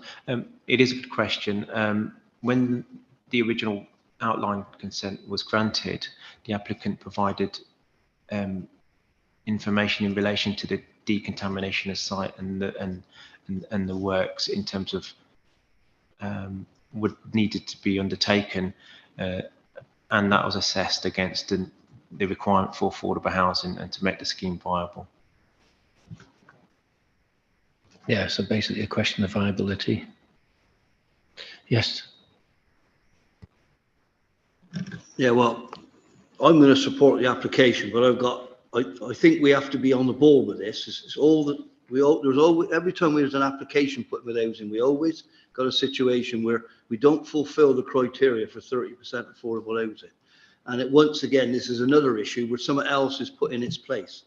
And I think we got to start making sure that happens, because I'd like to see even more than 30%, not every time there's less. I mean, remember the Littlecombe development? It was, oh, well, we're going to put different things in place instead of 2 or 3 houses that we should bring up affordable. So I'm going to support it because I'd like to see houses being built where there already is things in place and not on fields, taking Lorraine's point. But I think we need to be on the ball and start insisting that 30% limit is at least reached. That's the only comment I got to make. Yeah, I mean, it's not relevant to this application, but I assume that it was run past the valuer, and unfortunately, if that comes out as, yeah, the viability figures add up, then we do nothing much we can do about that. Unfortunately, it is a shame. Yeah, I'd like to see affordable on every possible site. I'd like to see lots of council housing on every possible site. Anyway, we are where we are. Okay, so. I've lost track of where we are now. So we need to vote on this then, and I think I've set out exactly what the proposal is, and it's been seconded, so everybody can. Are we ready on the voting? Yeah. And just to be clear, this will be delegated to officers. Yeah. Okay. So it's 1 for yes, 2 for no, 3 to abstain. And again, I'm not going to bother adding them up, but it looks like unanimous, I think. Okay, 1, 2, 3, 4. Yes, that's unanimous. Okay. I'll just give Ashley a moment to. Oh, no, we did say you can stay at your desk. Or do you want to? I was going to say, I've realised I also need to declare an interest for item 4.6 as I'm a trustee of one of the organisations who have objected. So it's probably best for me to leave the meeting now as I have a declaration of interest for the both remaining outstanding items. Okay, fine. Well, at least somebody gets an early bath.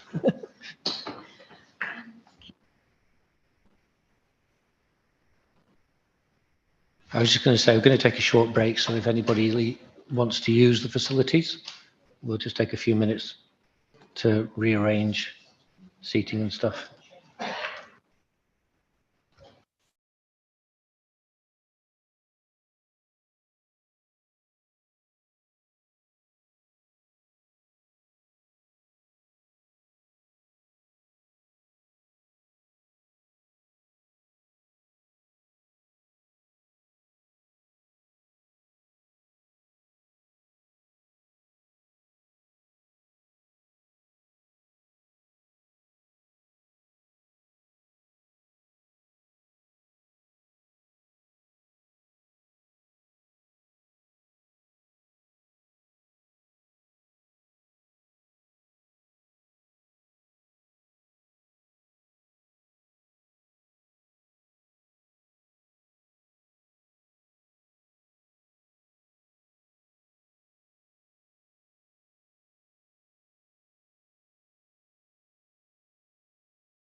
So item 4.5 is application for land north of Cirencester Road, Midge, Hampton, proposed medical centre and dentist, associated access, car parking, landscaping. Case officer is Simon Penketh, who's going to introduce his report now. Okay. Thank you, members. So the application before you under this item is an application for proposed primary care, NHS primary care, doctor's surgery with a dentist, and access to the site and landscaping. I just show you basic layout.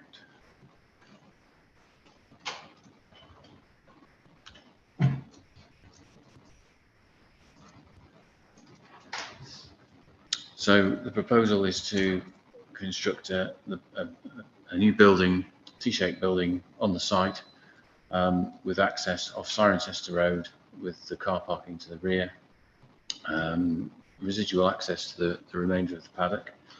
If we just go through to the site location plan. The red line includes this thin strip here, which would be the introduction of a new footway with the access to the site in here. You can see the change in the site plan there for the access to the rest of the paddock here. So this whole field at the moment is agricultural land. So the proposal is to build on approximately half of it, so that we have a building in this area here which would provide the primary care accommodation with the parking and access around the back of it. So by way of update, during the course of the application, the Highway Authority has given me some advice on off-site works. We have received some revisions to those off-site works, so I'll just bring you up to date on those. Essentially, the off-site highways works would provide 2 new bus stops and a revised build-out. The current build-out is in this area here, which is adjacent to the boundary wall for number 30 in the site, or the field rather. This would move further out, and the corresponding access and speed limits built out accordingly.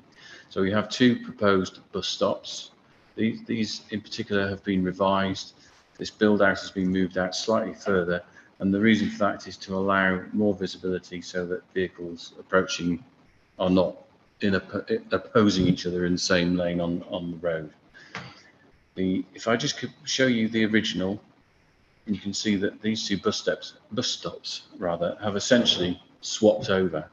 So we have westbound bus stop on the original by this tree alongside dwellings here, and the eastbound alongside property which is situated, the new house which is situated here, number 30, Ashbury Park, is situated here.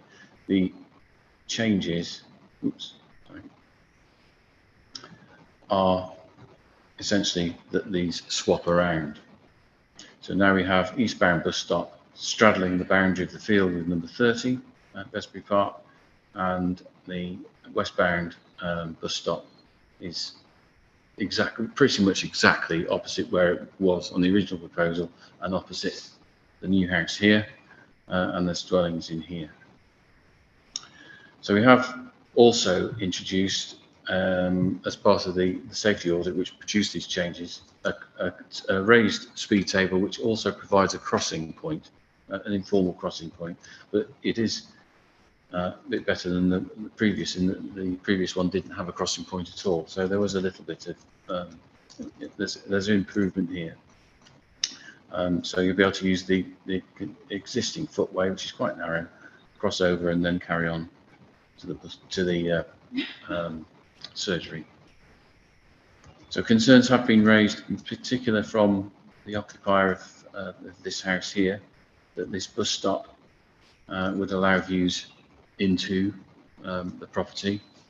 I appreciate that is it's a valid concern. However, the bus stop here obviously is facing east. The traffic is moving east the passengers and the bus will be facing east. So it's straddling the boundary with the field. Passengers are facing east. They will. I wouldn't have thought it would be particularly easy to get a good view into this property here. And in any case, the frequency of movements of buses along the road and the time that the bus would be at the bus stop would be limited, such that whilst there would be some impact, officers are satisfied that that impact is not, unacceptable. Similarly, with the westbound bus stop, there is a property here which is hidden behind the garage. Unfortunately, it's not shown on the drawing. So the properties are protected really from overbearing impact from the buses. But again, it's about frequency of travel. I think the buses are they operate between 7:30 and 7:30. And there's approximately 5 journeys each way from Minchin Hampton on that bus route. I haven't seen any evidence that a double-decker bus is used, but there's nothing to stop the bus company from using a double-decker bus, but it is generally a single-decker bus. So with that in mind, I'm amending or proposing to amend condition 12 to account for the revised drawing that's been received, asking for delegated authority to do that. It's simply a revision B, and then the date that the application was received, that the drawing was received. So if we move on to the proposal in more detail. So as I've said, it involves the construction of a new primary care medical centre and includes a dentist surgery and associated parking and access with a comprehensive landscaping scheme. Site is accessed from Cirencester Road and located on the east half of the field, approximately half, and the site is outside the settlement limits of Minchin Hampton and is within the AONB. So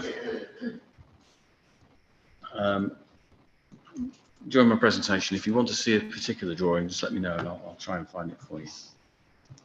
So in principle, what officers need to look at is to consider the application in the context of policy CP15 of the local plan, which allows for development outside the settlement limits, subject to certain criteria.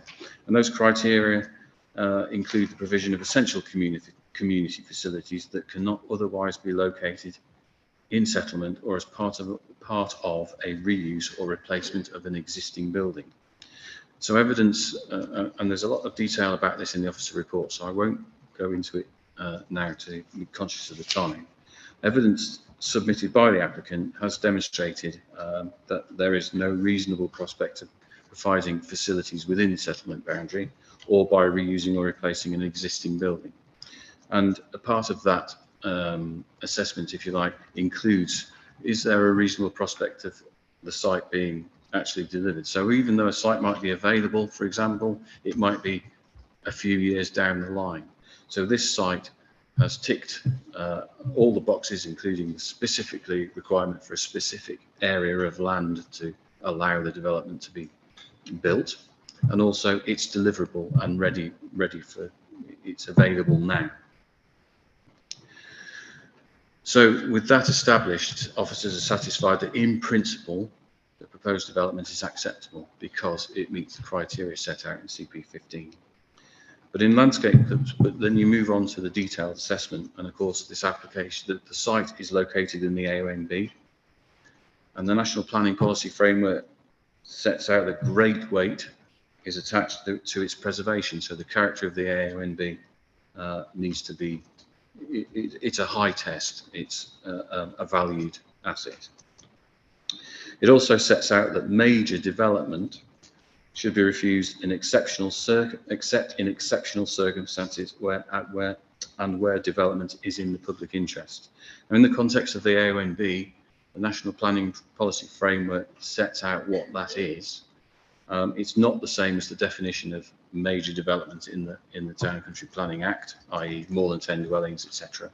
In fact, the development, it doesn't meet the descriptive criteria for major development. But in terms of the AONB, the test is with the scope of the proposal, the scale of the proposal, in the context of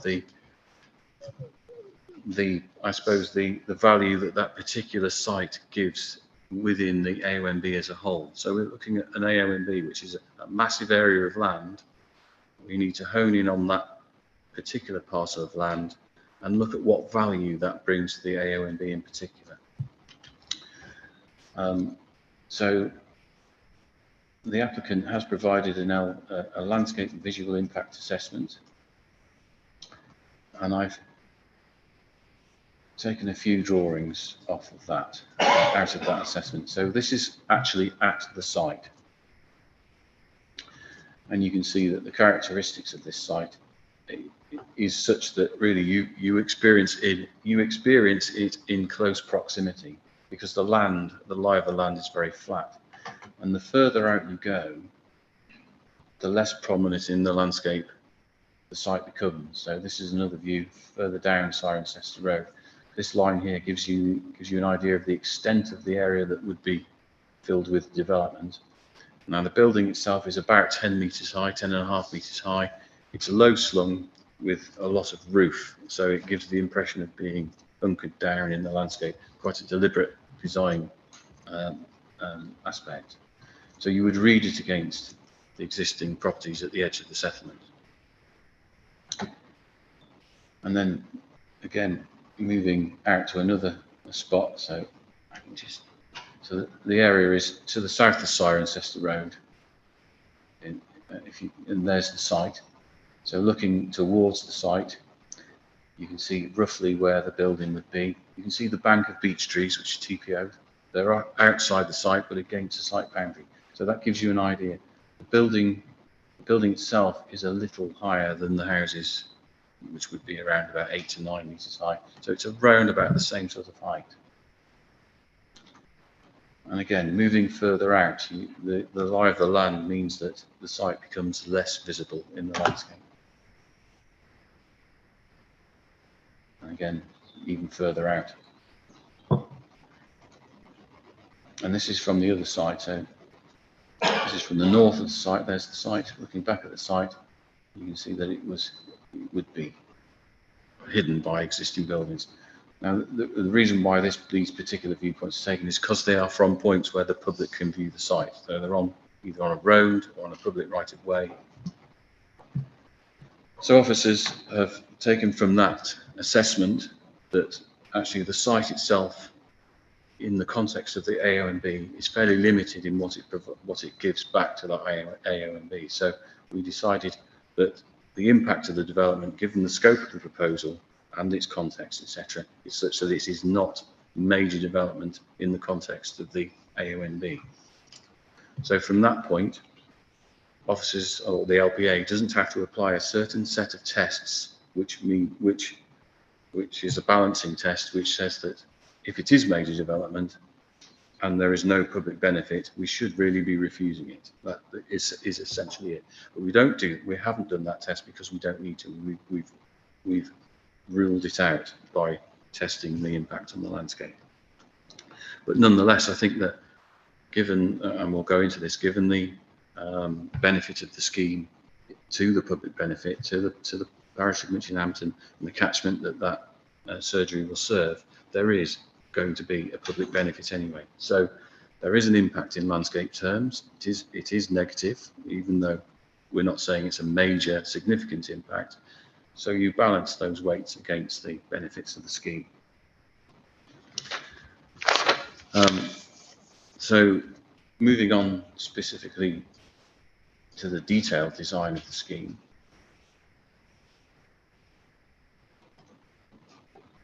If I show you this picture, if you want to see more traditional plans, let me know. So this is a pictorial representation of the proposal. It's an accurate pictorial representation on the view from Cirencester Road.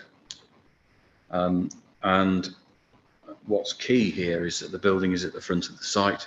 You haven't got a sea of car parking in front of this building. So you've got this, you've got a rural aspect, you've got a stone wall, you've got landscaping in the building against the highway. So you don't see it at the back of a load of loads of cars parked with trees interrupting that view. So I think it works very well. And as I touched on earlier, the building is fairly low slung. They're big roofs. So, well, the idea is to look like a barn. I don't know how successful that is, but it's still a more domestic building in terms of its scale. So it relates reasonably well to the rest of the development further into the settlement along Cirencester Road. And in terms of the building performance, the building is designed to achieve a BREEAM Excellent rating, which is very good. It's more than very good. It's excellent. So that would equate to, in terms of across the UK, it would be within the top 10% of buildings that have been built in terms of their building performance. Above that would be outstanding, and that would, that is 1%. So it will perform very well. And part of the assessment of that isn't just about how the building performs. It's not just about whether it produces its own electricity through solar or whatever. It is also about where it's located and how it deals with biodiversity as part of the development. All of those go into the score. They all go into the mix, and those levels are achieved depending on what it does in general environmental terms. So in terms of its location, it is accessed. It can be accessed by public transport. It is accessible by bicycle. There is provision on the site for parking bicycles. There's electric vehicle charging points. So those will score reasonably well in the context of the BREEAM standards. But it is outside the settlement boundary, so there would be a little bit of loss there because of its location. But nonetheless, we're satisfied that this is the most appropriate site in this context. In terms of the highway considerations, we've touched on the off-site works, the highway works which would occur within the highway, so the new bus stops.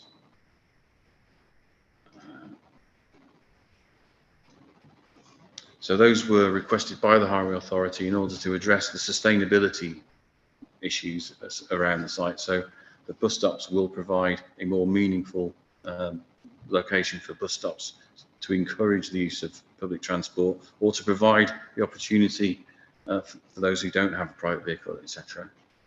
And it would also benefit the community more generally, passively, in that those bus stops would provide additional facilities for the community further over into the east of the settlement.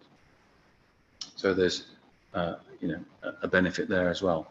In terms of the bus stops themselves, they don't require planning permission in their own right. They would be a Highways Act provision. But what the Highway Authority have requested is that effectively the development is secured against the provision of those bus stops to make sure that the opportunity to travel to the site in a sustainable manner is there. The option is there. But in the wider general context, there's a build out here which you probably just about see on the drawing. That's the existing build out. If I take you to some views of the site.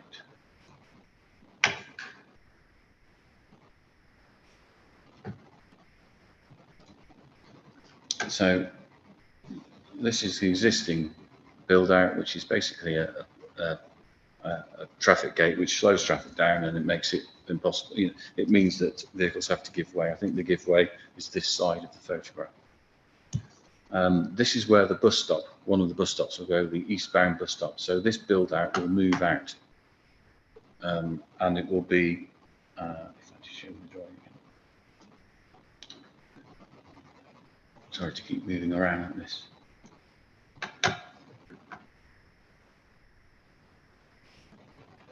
The new build out is actually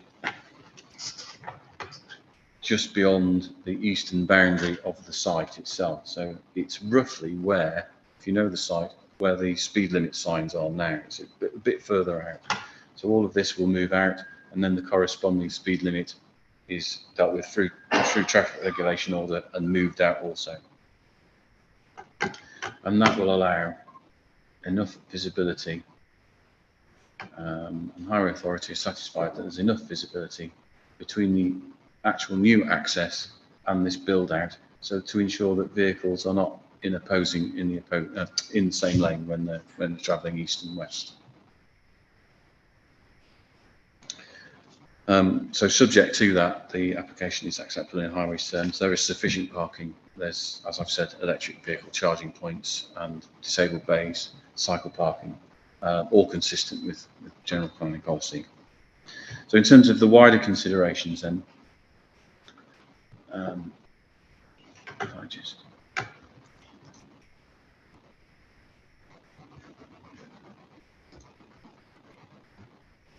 I'll show you this is the landscaping plan. In terms of the wider issue,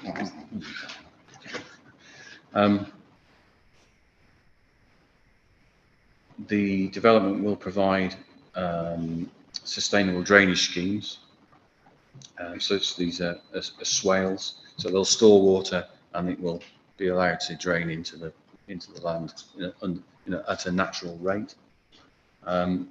The sewage will be connected to the mains. That's not a sustainable system, but the relevant water board have agreed that in principle. And the knock-on effect of these swales, etc., is that you introduce a biodiversity benefit.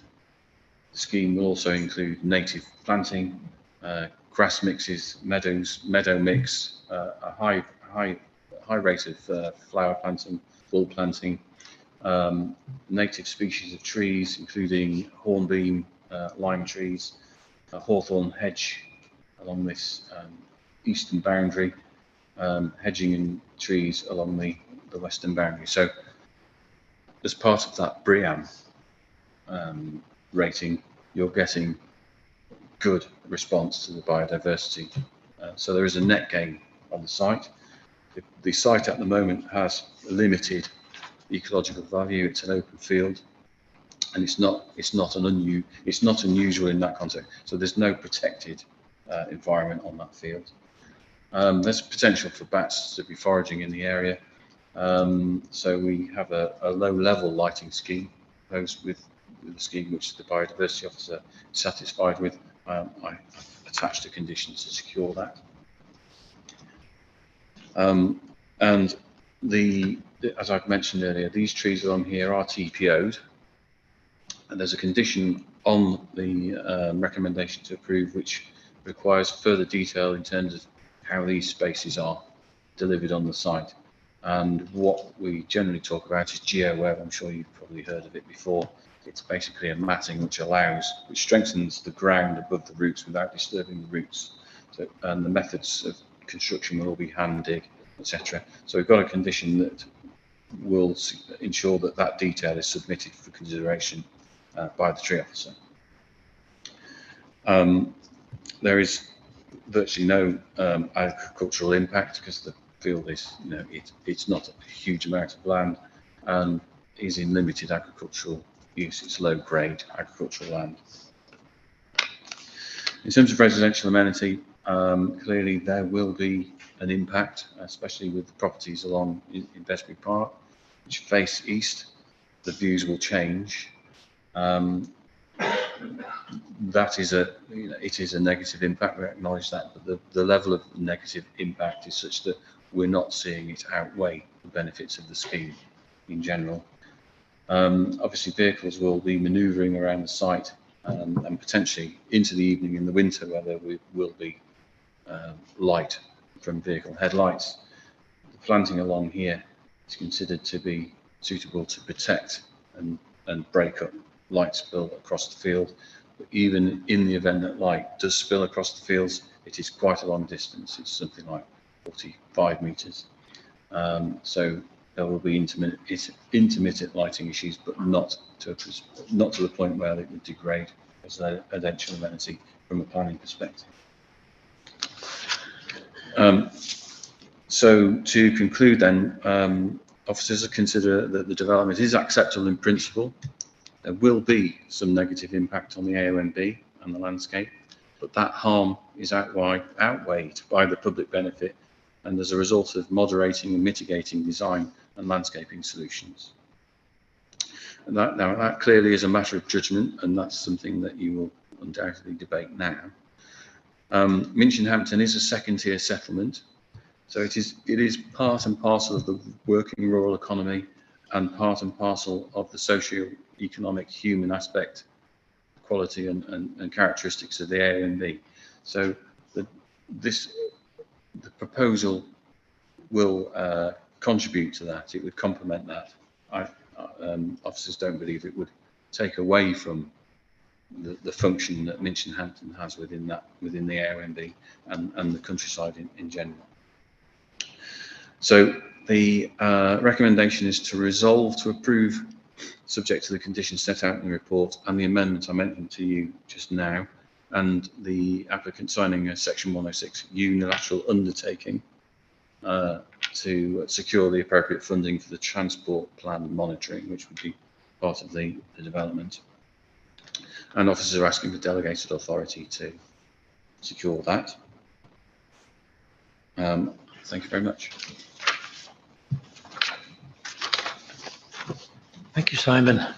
Public speaking, I don't think the ward councillors, we just got Councillor Chloe Turner, I think. Nick Hurst isn't here, as you haven't seen him. So, Chloe, you don't have any time limit. Just bear in mind, we've got a very long agenda. I won't keep you long because I'm very conscious of that. As I'm sure we all appreciate, it's a difficult balance, this application, and that's reflected in the fact that as local ward member, I've heard as many well-founded representations for as against. I don't dispute the need for the surgery, but the location of the site is clearly highly sensitive. To be honest, I would have objected to it myself were it not for the efforts made towards sustainability, in particular the BREEAM Excellent rating that the applicant is seeking. I'm grateful that some of those features, the EV chargers, the lighting, the landscaping, have been conditioned. I am concerned that others don't seem to have been. I refer particularly to the solar array, although from comments earlier in this meeting, perhaps it isn't possible to do that. So I defer to those who know better on these subjects, but I would have liked to have seen the overall BREEAM rating at least referred to within an informative, if not a condition. I'm also concerned that while the lighting is conditioned, and I really welcome that, I'd like to see specific reference in the wording to about the landscaping, to the risk of light pollution from moving cars in the afternoon and evening, and the impact on neighbouring properties. Because if that landscaping isn't done properly, then I'm very sure that that will have an impact. Thank you. Thank you, Chloe. I don't think we have anyone from Minchin Hampton Parish Council. No. In which case we have Carl Neat, who I believe wants to speak in opposition. You can use the public microphone in front of you. You'll have 4 minutes, and I will have to cut you off if you go over. Okay. Good evening. I would like to demonstrate why the development should not be allowed by referring to the relevant parts of core policy CP15 of the Stroud District Council's local plan, which says, such essential development will only be permitted in the countryside if, in the case of a new building, they cannot be accommodated within the identified settlement development limits or through the reuse or replacement of an existing building. In contravention of core policy CP15, the medical centre will be built beyond development limits when it would be possible to redevelop and reuse the existing building. CP15 clearly states that in such circumstances, the development should not be allowed. If CP15 is ignored and development beyond the settlement boundary is allowed, a precedent will be set, enabling further development of the adjacent fields. I would like to point out that if the surgery is moved outside of the village boundary, it will be beyond reasonable walking distance for residents who live on the far side of the village.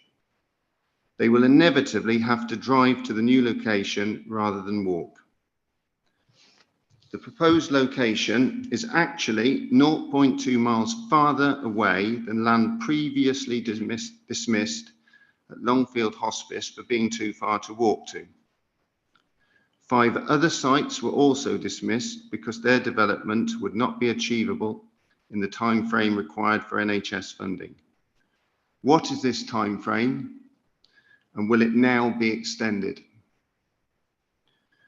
Rather than destroy a greenfield site, surely it makes more sense to redevelop and retain the surgery in the village centre where it is equally accessible for all residents. As public money is being provided for the development, there should be an independent inquiry to find the best location rather than simply use the one presented by the applicants. Not having to purchase any land has resulted in a huge medical centre and private dentist, approximately 3 times the size of existing facilities. The proposed car park will cater for 71 vehicles and 26 bicycles. Why does Hampton need such a large medical centre when, according to the most recent census data from the Office of National Statistics, the population of Hampton has increased by less than 5% from when the original surgery was built? In conclusion, the applicant wants to expand their business through the development of a greenfield site beyond the defined settlement boundary simply because it is the only one Hampton Parish Council has been persuaded to provide. That's it. Thank you. Thank you. And now we have Doctors Cooper, Weir and Beard. I think you're going to take 4 minutes between you. I think what we're going to do is stop the clock. Yes? Sorry? Oh, okay. All right. It's been sorted out. So yes, you'll have 4 minutes. And again, I will have to cut you off if you are going over. Thanks. Thank you. My name's Dr. Cooper. Thank you for giving us the opportunity to talk this evening. Our senior partner, Dr. Weir, is going to start by explaining why we need a new surgery. Thank you very much. There's been an NHS doctor in Hampton since the very start of the National Health Service, originally based in the doctor's home. In 1971, a custom-built surgery was opened. Our current building, now 51 years old, to 1960 standards and building regs. There were 3 doctors and 1 nurse to serve 4,000 patients. When I joined in 1991, the practice had already expanded and a second extension had just been completed. Since then, the number of staff and patients have increased exponentially. Now 6 doctors, 4 nurses, plus 3 healthcare assistants and a patient population of 7,600. We have converted every store cupboard, library room, note storage spaces to provide more consulting and clinical treatment rooms, but we are bursting at the seams. These rooms are small, not fit for purpose, and do not meet modern stringent standards. We want to provide a better environment for our patients. Hence, 12 years ago, we started our search for a new site to ensure the continuation of excellent medical services for Hampton. We chose the site after careful consideration of 17 different sites. It's the only one that's suitable. It's accessible, of a suitable size, it's available for development, and it's achievable given the NHS funding constraints. There will be 14 consulting rooms of different sizes, a large health promotion room for group activities, and a dentist offering much needed dental care. Patients will have a welcoming reception area that provides privacy and confidentiality, and a spacious waiting area. Considerable thought has been put into the layout so it can be easily adapted in future for any future health emergency such as a pandemic. We engaged specialist medical architects who have designed a high quality building that fits into its surroundings. Landscaping will be sympathetic and steps will be taken to preserve and enhance biodiversity. Patients will have ample parking with electric charge points and cycle storage. In addition, as you've heard, we'll provide bus stops and pavements to promote walking and the use of public transport. In short, the new surgery will offer state-of-the-art facilities for patients and staff alike. I will hand you over to Dr. Beard, who will tell you what this means for the future. As the newest doctor to join Hampton Surgery, I hope to complete the duration of my career over the next 30 years, serving the village community and surrounding areas, where frequently other village surgeries have been taken over or forced to move elsewhere. A new building will secure the long-term future of a surgery in Hampton, enabling us to continue the excellent standard of medical care for our ageing population, as evidenced by our outstanding CQC rating.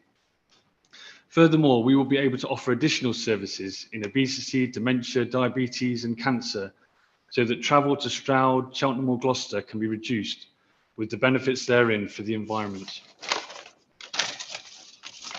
When I applied to join the practice, there were only 2 applicants. A new building gives us the best chance of recruiting and retaining staff, which is presently a significant problem throughout the NHS. To close, we are hugely excited about the opportunities a new building will offer our patients, but above all else, this building will secure the long-term presence of a practice in the village. I'll finish by reading a statement from the patient participation group, who have been vocal supporters of the new surgery. They say this proposed new surgery has been the subject of extensive consultation with patients of Hampton Surgery. With few exceptions, there is evidence of substantial support for the proposal. It's widely believed it will provide modern and comprehensive facilities, better able to support patient care and services by this repeatedly CQC graded outstanding practice. Thank you. Sorry. Thank you. Yeah. Right. So we move on to questions from members, and we've got county highways, as I pointed out before. If anybody has specific highways questions, yeah, Mark. Most of my questions have been already answered on this this challenging application. I've got only a small question for the officer, and that is on the image of the view of the building from the Cirencester Road. You mentioned about the Cotstone stone wall. I just wondered if that is in a condition, because the soft landscaping under condition 8, condition 2 says strict accordance with plans. I just wondered whether that is that actually what will be delivered under the permission, or is that not detailed, because soft landscaping is only mentioned, as I say. That's all I had. Thank you. Councillor, the condition secures this plan. We're not. Right. So the condition it secures this plan, which includes the dry stone wall on this elevation. In fact, there is, I think, a dry stone wall there now, so it's a case of reconstructing that. Yeah, there was quite a bit of discussion on the visit about the whether this is a gateway building or not. It is extending the settlement limit. So I just think the boundary treatment from the Cirencester Road is quite important. Yeah. But just a small point, which condition that was secured under. I guess it's condition number 2. 2 plans, and there is landscaping, and that the plan, the last plan is the landscaping plan that we've got there. I know it says soft landscaping plan. That's the title of the plan, but it does include the wall.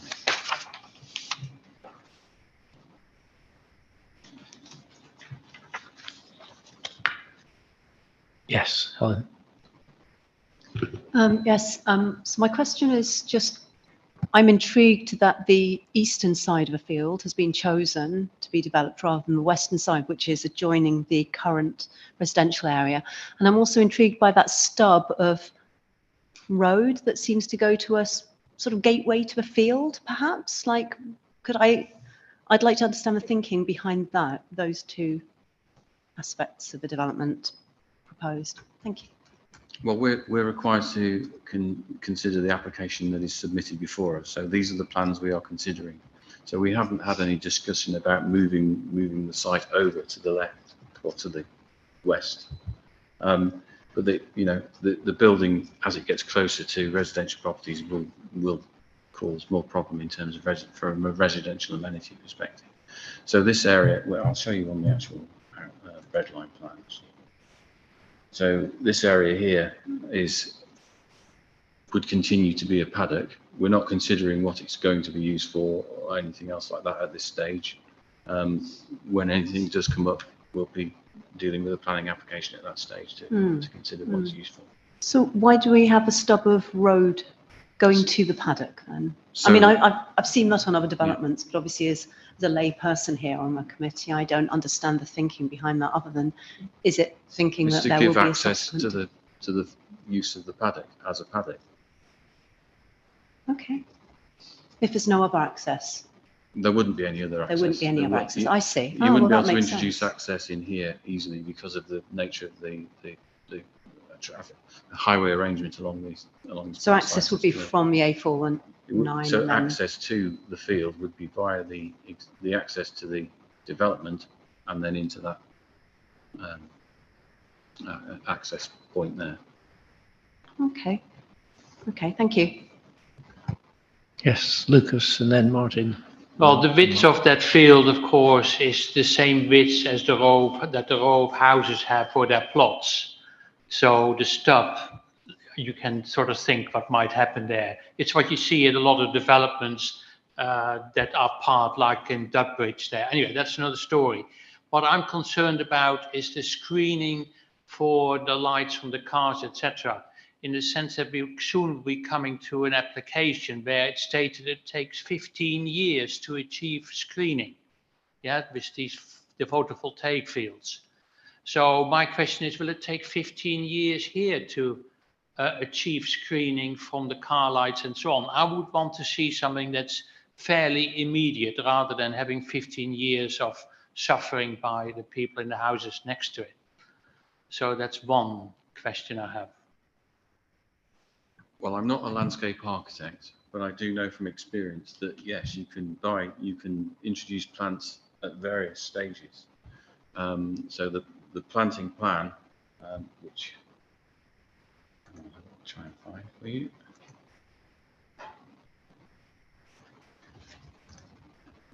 Just provide, and it's very small, I'm sorry, this drawing is a very big drawing. It does provide in here details of how the methodology and what the planting standards will be. So they will achieve screening in how many years? I couldn't tell you that because I'm not well, it will introduce screening that would, a high standard of screening can be achieved very quickly. So we can, I can discuss that with the developer. Then the next thing is that we had a lovely speaker here who said that he wasn't convinced that there weren't any sites available in Minchinhampton. I'm also find some of the reasons why some of the sites couldn't be used, like diverse ownership. I thought that those other ownerships were all in the public domain. I may be wrong there, so why couldn't there be some cooperation there? And then also, what's happening to the old site? I know this may be not strictly speaking a part of this planning application, but it is part of it because it gives reasons why no building can take place inside Minchinhampton. So part of the viability is then what's happening to the old site? Are we going to see affordable housing on that old site then? Is that giving back to the community? Because this site was donated by the community, by Johnny Vosper. So will that be in exchange for the old surgery site? Well, as you say, we're not considering what is going to happen to that site. But it would be, I would expect it to be freed up for development. The point about that site is that it's not big enough to deliver the surgery that is required to meet the catchment. And the existing site is, And the existing site is deliverable now, it's available now, and that is one of the criteria. It's not the only criteria, but there are other sites, for example, there's a few which have different ownerships, as you've touched on. They're not viable, or the land value is so high because it's got other development potential. So all of those factors are considered, set it out in the officer report for you, and officers are satisfied that the sequential test that has been carried out does provide the evidence to show that that site is the one which is reasonably available now.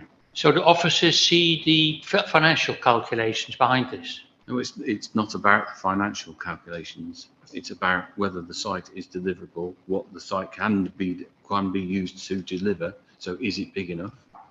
So the fact that what we're not looking at is what the land value is so much as whether there's sites available sequentially. So each site is looked at sequentially, and they're struck off as they, through that sequential test.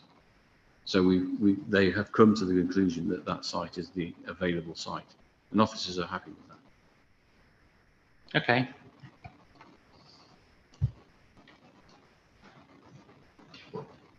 Yes, any other? Yeah, Martin. Yeah.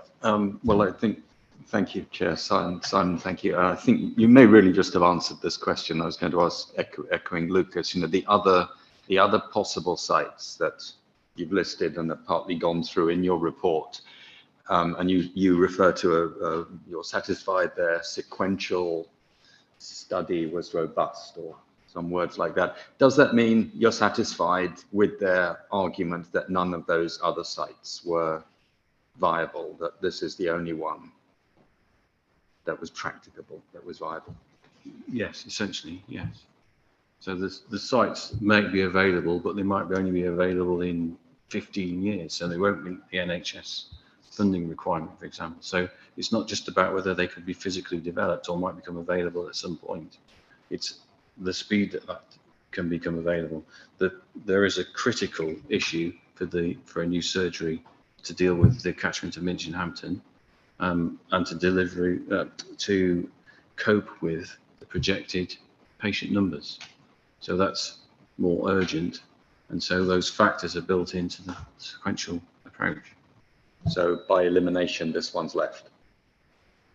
Thank you. Any more questions?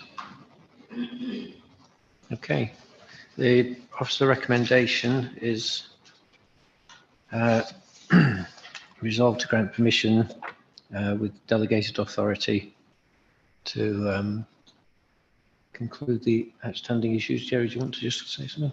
Yes, so it's resolved to grant delegated authority subject to the amendment to condition 12 that has been mentioned, and also the section 106 required to be secured by with the Highway Authority. Okay, anybody wish to propose? Or did you have a question?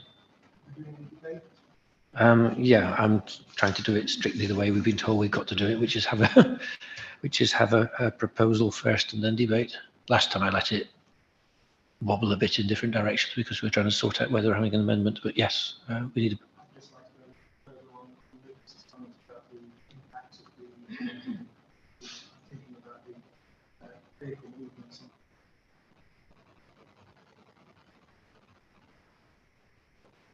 We'd like to frame that as a question before we move on to questions. Then have a. I don't know whether highways could help on that at all. If you have a specific question. I would like to see that as a condition, that the boundary treatment. I wanted to ask, but this has already been covered with the officer.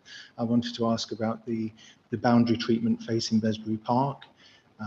So I would share that concern that Lucas raised with regards to headlight impact in the winter time without any further shielding on there. On that boundary. So that's what I wanted to consider as a condition. I can put that forward as an amendment or something later, but I thought we could go into. So basically we're asking whether we can take that as a question, whether that's feasible as a condition, which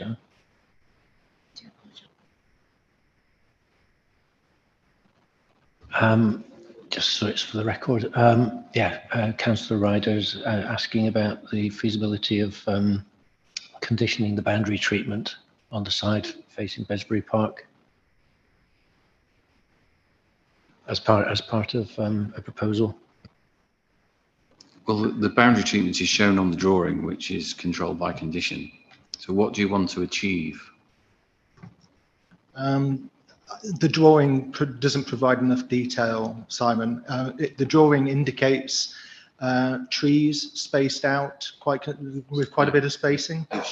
It also shows a hedge. This is a hedge, H2, sorry. And, So and the height of the hedge, it should block headlights. That's all. That's all I'm wanting to achieve. So it will be at least, a couple of meters, a meter at least high. I would expect it to be higher than that. Let's just have a look. And solid. Yeah, I think one of the problems is it's difficult to see all the detail on this when it was smaller. So that hedge is showing at 0.4 meters high. This is H2. So in the drawing, you can see it's labelled as H2. These are I think lime trees. Sorry, that's a hedge. So that's a hedge, yeah.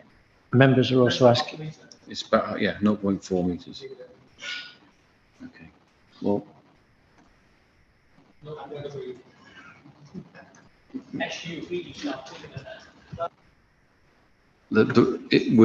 don't think what we need to be careful of is that we don't start introducing non-native species. So an evergreen hedge would not work. It's thick enough, and that's hawthorn. So we can go up. Sorry, can I just ask, was I right? Members were asking to, oh, there we go. Look at the species that are being suggested.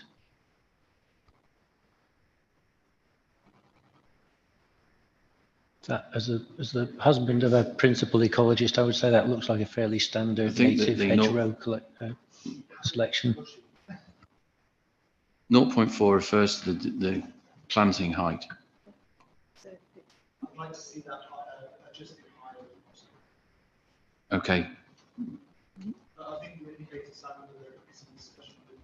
We could do, but I think that it's going in at 0.4. It will grow higher.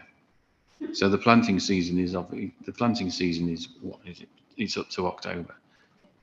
Is it possible to... I was just going to say it's really going to be down to maintenance. You could cut that hedge to whatever height you want. That is a fairly standard native hedgerow selection, and it's designed for biodiversity. The hazel, for example, for dormice, which could be around in the area. I'm not sure they are, but that is really a maintenance issue. That could be 15 feet high. It could be 3 feet high. It depends how you chop it down. I'm not sure how we condition how high a hedge is kept.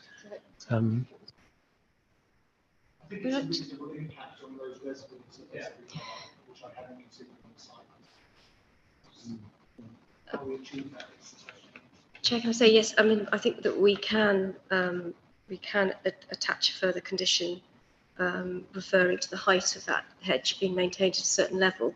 The one thing I would point out is that we are some distance from the site of the houses. I think you referred to it being about 45 metres.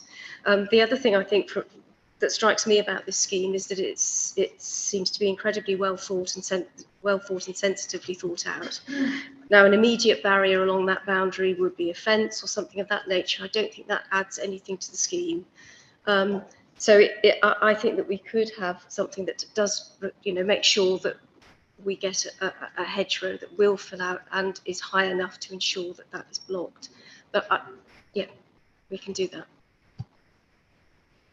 And I would also add that the houses themselves have their own boundary treatments along that edge. So there's a lot going on between the car park and the houses.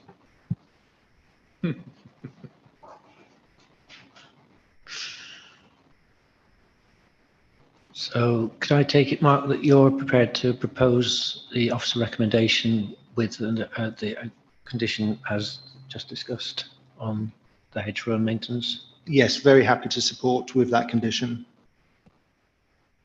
And it's okay for officers to work out the exact wording of that. You're okay with that? The officers will work out the exact wording on that condition. Yes, I think that we'll take advice probably from our arboriculturalist as to what the best height of that hedge would be and reasonable for that mix, and to ensure obviously that it acts as a screen for lighting overspill. Thank you. Okay, a seconder for that? Yeah, Trevor. Okay, does anybody want to go into debate on this? Mark? Yeah, I think just to reiterate that this is not has not been an easy discussion, and I think thank you very much for the officer's detailed report, and also, as Councillor Turner pointed out, the very well made arguments for and against that came from the community. I think that helped form my decision as well, and so we're going over this relatively quickly in committee, but I think it has required a lot of thought and looking at the pros and cons and the planning balance as the officer has done. So don't make the decision lightly, but I think on balance, very happy to support. And having seen the new NHS facilities at the super surgery in Quedgeley and the old building in Hampton, I am very much convinced of the service that will be able to be offered to Hampton residents in the future, and that would be nice to see. So that's all I wanted to state. Thank you, Chair. Yes, Lucas. Yeah, I mean, I haven't been part of the village consultation in Hampton, but instinctively, or at least before the meeting, I was sort of undecided. But sitting here, I feel I can't quite live with it. I just feel that surely there's a solution inside Hampton, and to just keel over and say, okay, here's another field, yes, go for it. I just don't find it very, very easy, certainly because I've got no answers to the future of the old site and uses for the community, etc., etc. So I think that in the next 5 minutes or so, whenever I vote, then I may vote against it.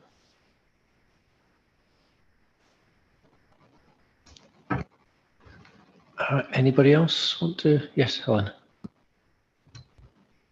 I just want to draw attention to the fact that we're talking here about a doctor's surgery and health facilities for not just residents of Hampton, but for the wider area, because I know that the Hampton surgery catchment area does extend out in all directions. And I think that, you know, at a time post-pandemic when people are struggling to access GP services, we really need good GP facilities and good GP services for our local communities, and particularly a community with an older demographic like Hampton and the surrounding villages.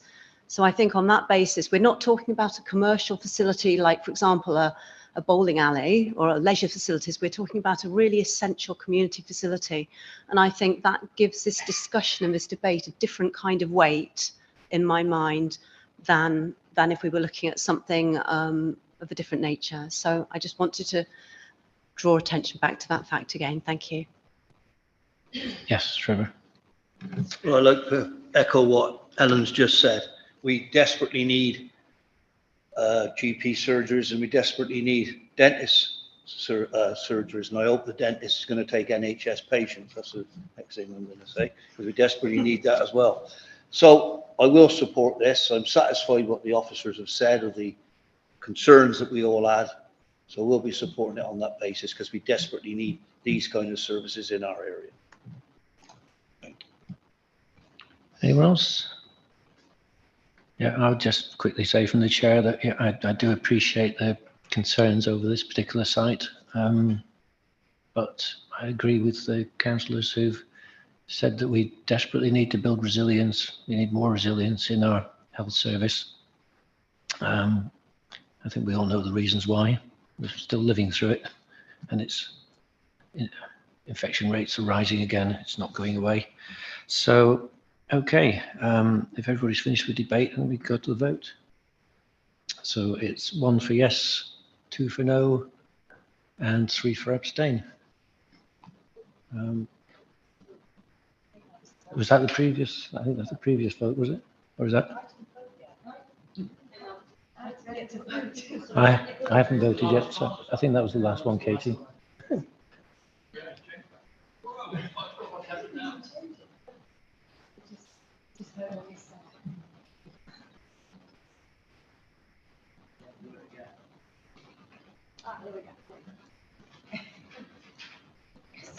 Okay.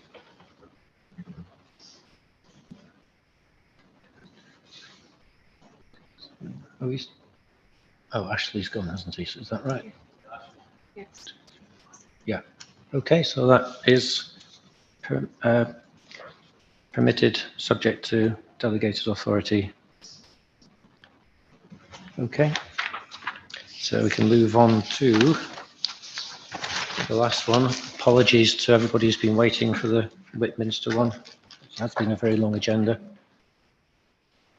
By the looks of it, we might actually finish by 10. Sorry. Oh yes, sorry, we have to swap officers around again. Actually, I'll do a quick 5-minute break if anybody does want to nip out to the loo at all.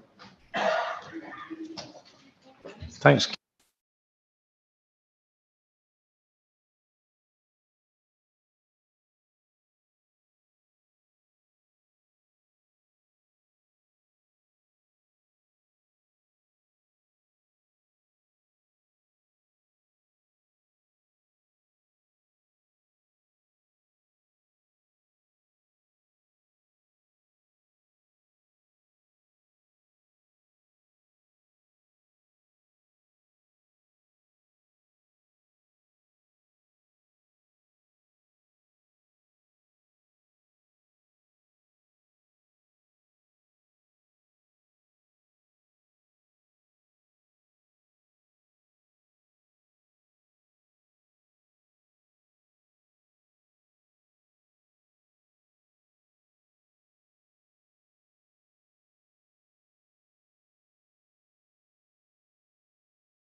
resist the use to use the desire to use the gavel.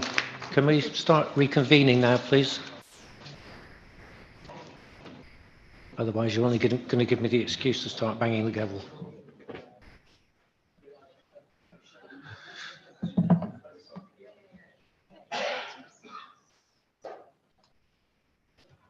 We are still quorate, aren't we? Yeah. Yes. We haven't lost any more.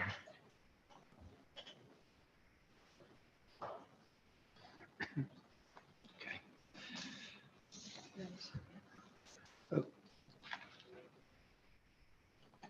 Okay. Right. Final application on the agenda is land parcels A and B near Whitminster. No, sorry. What am I on about? What?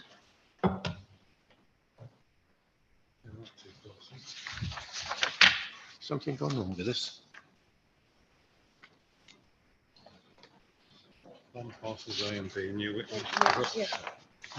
What is? Oh, this. But it is just land parcels A and B. There's a people garage on it. No, that was the first item. Yes. Do you want that? Yeah, I think I'll do it on that. Seems to be a bit of a problem with the that sheet. Right. Yes. Okay. Yes, it's land parcels A and B near Whitminster, and it's a full planning application for construction, operation, maintenance, and decommissioning of a renewable energy scheme and battery storage facility. And the officer who's going to be introducing the report is John Chaplin. Okay, when you're ready, John.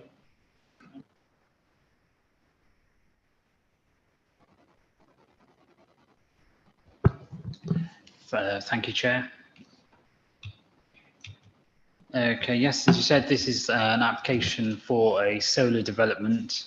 The proposal is split into two main parcels. We've got on the top of the site there, you can see the Morton Valence section, which is we're calling parcel A.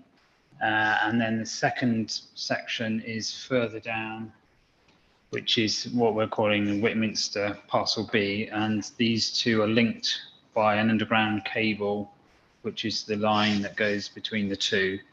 The proposal is for a 49.9 megawatt solar development, but it also includes battery storage units within the development.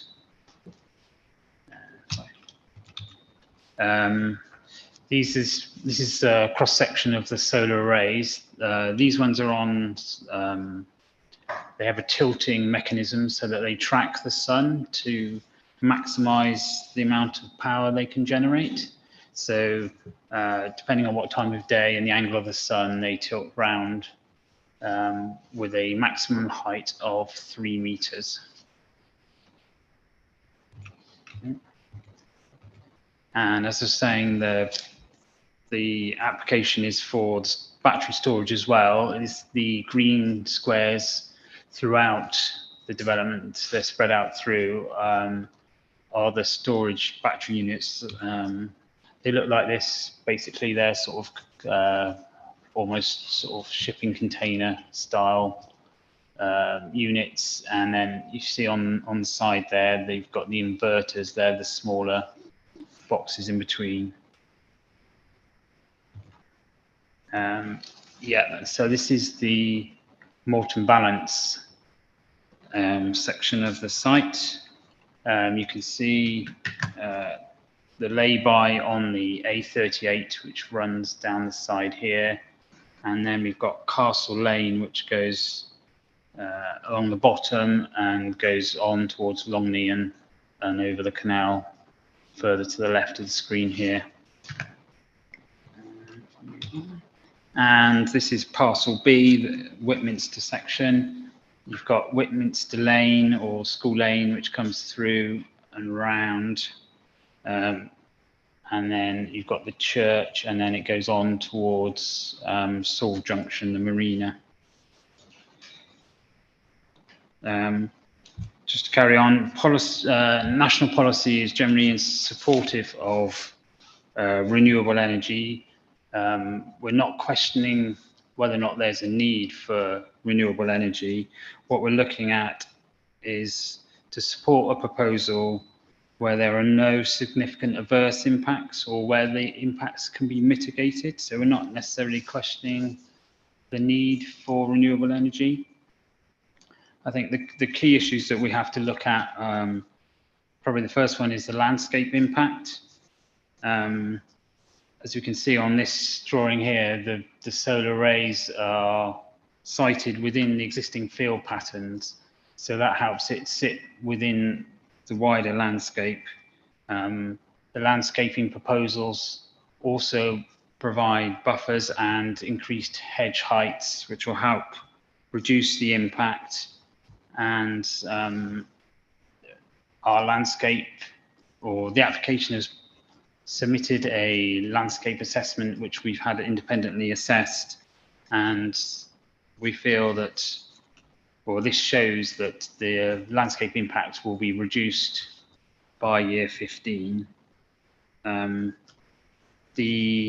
There are public rights of way, particularly on the Whitminster section, and revised details have been submitted which increase the hedge planting and the spaces around the footpaths. So we feel, whilst there is a landscape impact, this has to be weighed against the public benefits of the scheme.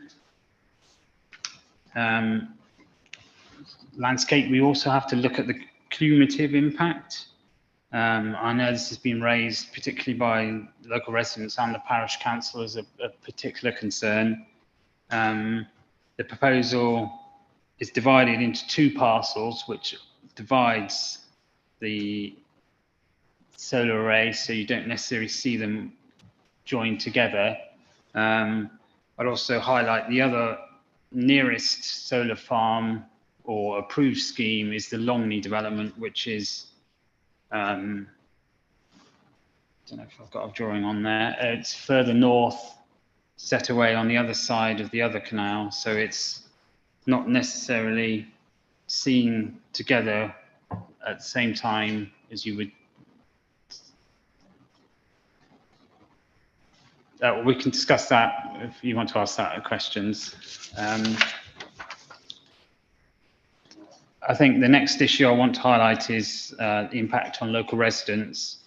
A glimmer and glare assessment has been carried out, and the proposal has a limited impact on a limited number of dwellings on a limited time, and with the mitigation, we feel this has been adequately assessed.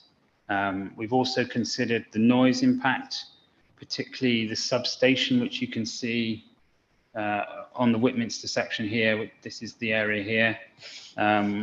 We've got mitigation, acoustic fencing to protect the neighbours on that one, and environmental health experts are happy with that. I'd just note as well, the highway impact is always something of particular concern. With these sort of developments, it's mainly during the construction phase. Obviously, deliveries, the proposals talks about 12 deliveries a day, so we're looking at roughly, that's reduced to about 1 hour, so that's a vehicle in and a vehicle out. And the applicant is proposing a raft of management to mitigate the impact from vehicle movements, particularly along School Lane, which is into the Whitminster site here. I would also just touch on the ecology. The existing fields are agricultural fields, so they're of low ecological value, and the site or the scheme looks to mitigate and provide enhancements. And the final consideration I just want to highlight is heritage. The proposal, particularly the Whitminster one we can see here, is close to the conservation area, which is set to the bottom here. And there are listed buildings in the wider area. You've got the church here and various farm buildings set around the site. with the input of our specialists and consultees, we're happy that the proposal will have a less than substantial harm, and we feel the heritage balance of the community benefits of the scheme will outweigh that harm. I'd just like to highlight the late pages that we circulated earlier this week. These include some updates to the conditions. They're mainly technical to improve or correct some typos and drawing numbers. And there's also a tweak to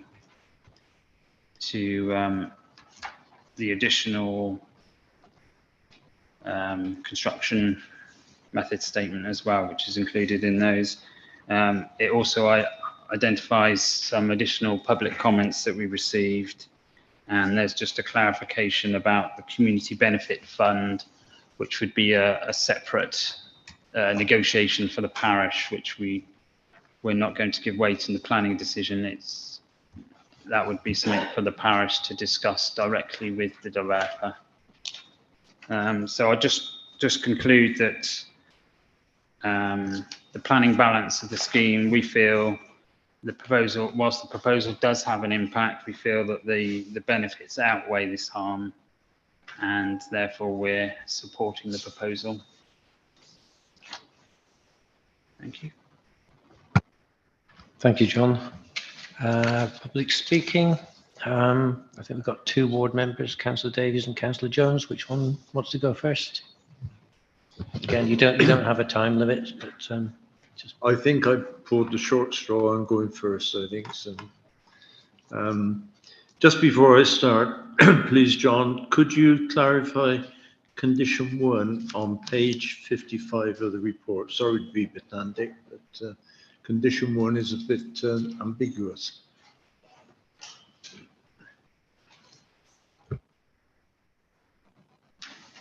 Yeah, can I just say condition 1, we've updated that in late pages, so it does have a 3-year time limit. Okay, thank you. I didn't spot that. I spotted the, as it says in the report, but I didn't spot it in the late pages. Anyway, here we go. While I recognize there is a need for alternative sources of power generation, it's my view, and that of many other people, that covering hundreds of acres of good productive agricultural land with solar panels and ancillary installations is not the way forward.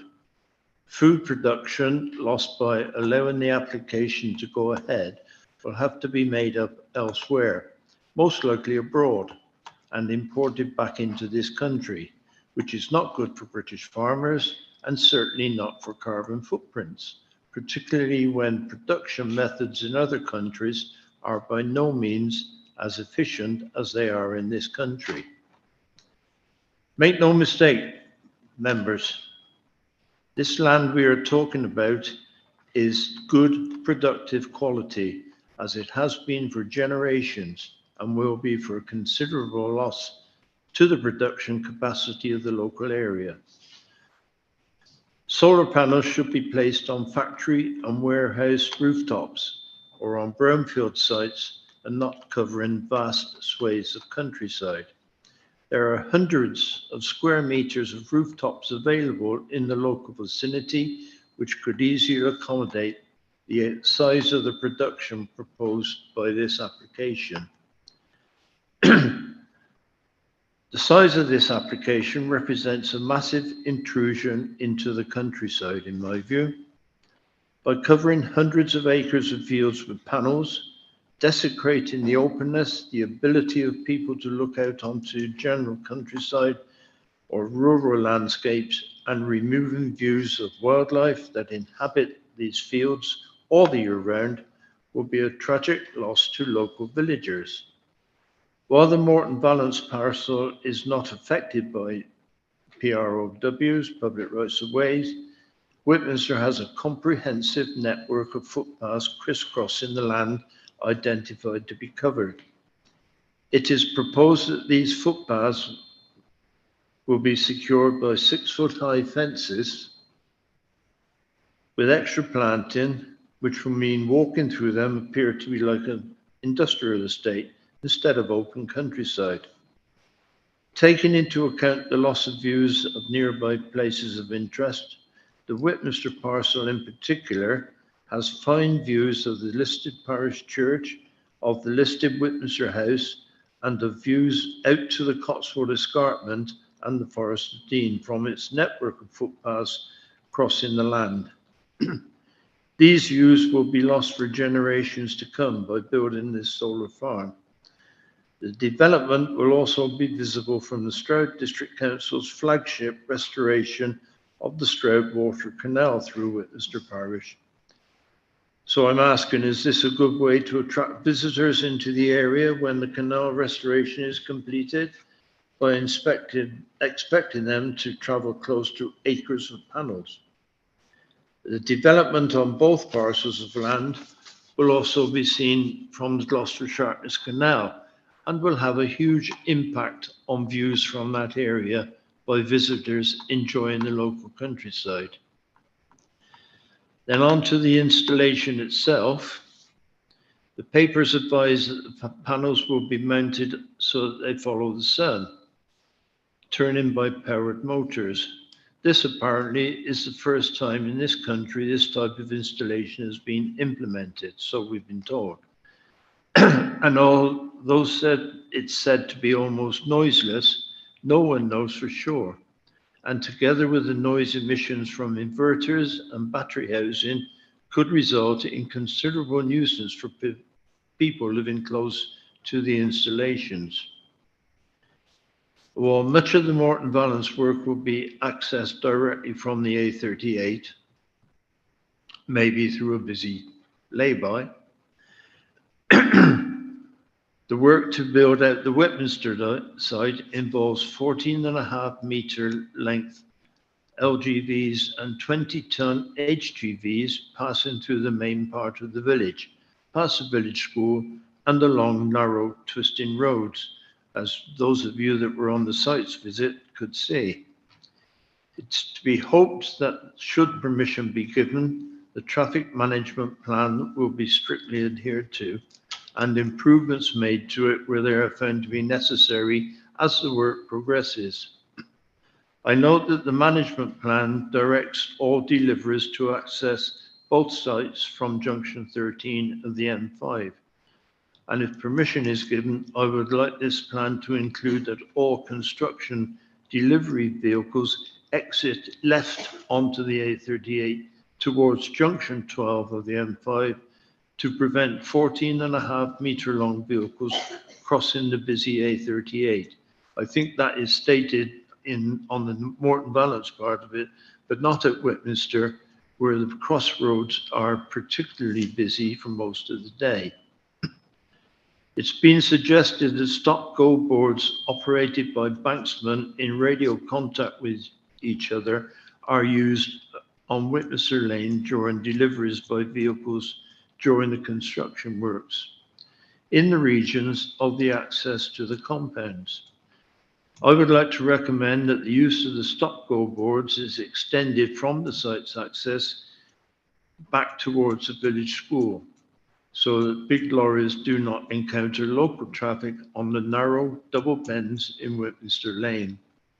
This lane carries a large amount of local traffic from Frampton, Saul and Arlingham villages, as well as enormous amounts of village traffic and farm vehicles. I hope the committee will give this application very serious consideration before making a decision. And approval will have a huge detrimental effect on the lives of people living close by the sites, on those that walk the public rights of way, or even those that use the cycle route through Parcel B. While the loss of agricultural production currently farmed from both sets of these fields will have to be made up from other sources, which may not be as well regulated as these are. Please consider your decision very carefully. Thank you. Thank you, John. Councillor Davies, want to take over? Thank you, Chair. So solar farms are a good thing. I don't think anybody is in debate on that, and John raised that in his introduction. But these are commercial developers, and they seek to build solar farms on that flat piece of land by the River Severn, where house builders want to build them. We have Great Albury, Huntsgrove, Hardwick, all being expanded for housing, and warehouses. Junction 12 has now a huge amount of warehouses and more granted. And one of my questions is, why did we ever allow that warehousing without solar panels on the roof? We wouldn't need this solar farm if we had done that. So I think we fundamentally got to ask ourselves, when are there too many solar farms in a particular single area? And it's interesting, in the last debate, you talked about a doctor's surgery taking up a field. We are talking about taking up a huge number of fields here. So we have a solar farm at Cambridge, just up the road on the A38. We have one that we've granted planning permission close by in Longley, and we have this one in front of you tonight. We have coming forward one in Arlingham, which the planners are aware of, because I know they've been in discussion with the developers, and a proposed one in Frampton. Actually, the developers of this site very helpfully supplied a map of all the solar farms proposed in the area. Unfortunately, it was wrong, missing off the Arlingham site, and I'm disappointed that our planners didn't have them correct that before allowing it to be submitted.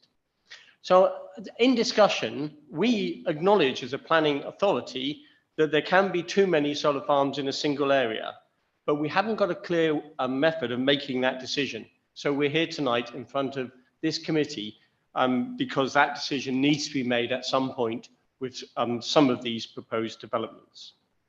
And our own economic plan, which we passed in Strategy and Resources about a month ago, and I did ask actually that every member of the council should read it, and I do hope our planning officers have read our own economic development plan, which does include the need for agricultural land to grow food locally as part of our climate change initiative.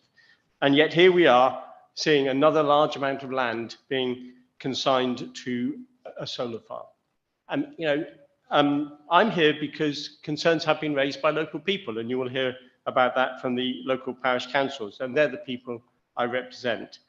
And I would echo the two concerns that John has raised. One is the siting, particularly of the Whitminster site and the footpaths that go through that. And the second one, and I think John has covered it comprehensively, the conditions we need added for the construction process. And some of you will know I'm a critic of the fact that we don't always listen to parish council's input when it comes to applying conditions to our planning applications. So I ask you to look at this one carefully and be aware that we at some point in time cannot continue to say yes to every solar farm in the belief that solar farms are a good thing. They are, but has to be a mix and a match, and at the moment they are all being submitted for planning permission in the same area. Thank you for your time. Thank you, Stephen. And now I think we have someone from Whitminster Parish Council, Martin Painter. You can use the public microphone. Is it? Oh, sorry. Apologies for that. You have 4 minutes. I will have to cut you off if you go over. Okay. Whitminster Parish Council wish to object to this application on the following grounds. Firstly, the size and the location of the solar farm, which is far too large and at the heart of our village. The solar farm will cover nearly 15% of the green spaces. Compare that to the one at Slimbridge, which covers approximately 1.5% of theirs. This makes the Whitminster development nearly 10 times larger in percentage terms.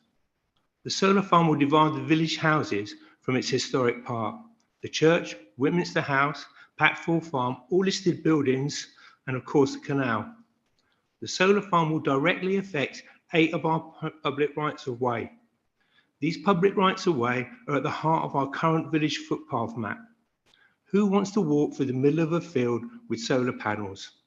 It'd be like walking through a prison compound with its high fences and CCTV cameras. The parish council is not opposed to solar farms.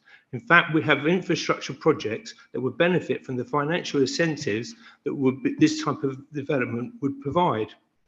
A smaller scale farm proposed in the western end of the village by the M5 would make far more sense. The last 2 years have been a difficult time for everyone with the COVID virus.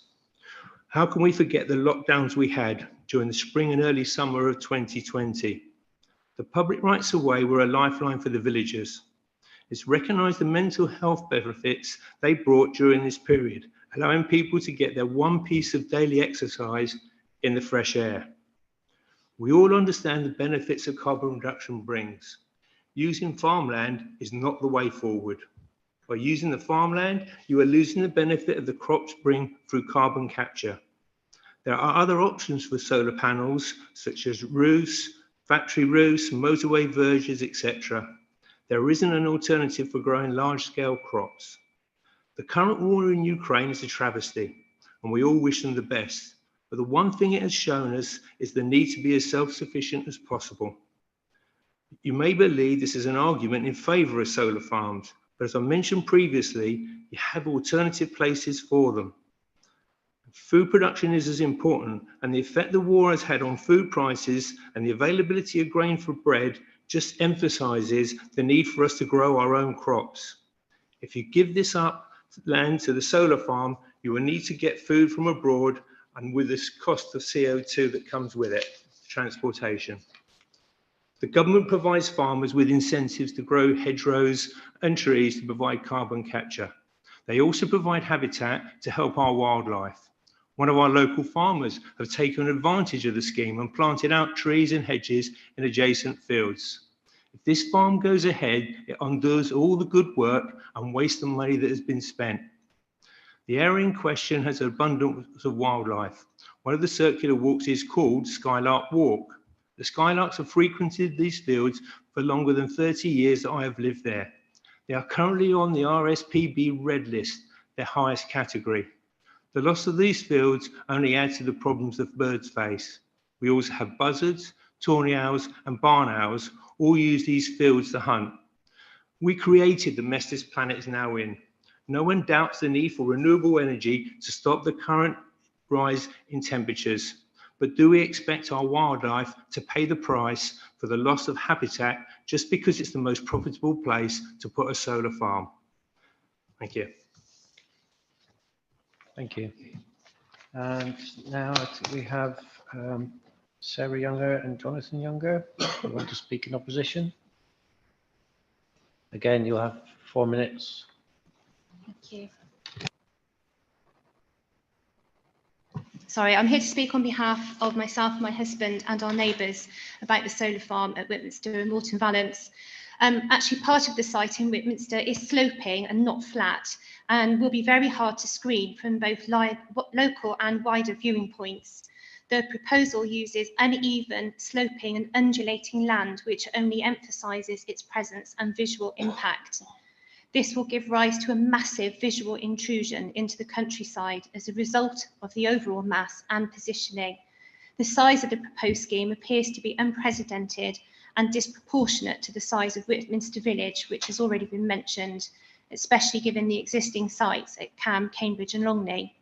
The very nature and essence of our village will be destroyed and the entire stretch of the A38 will become industrial.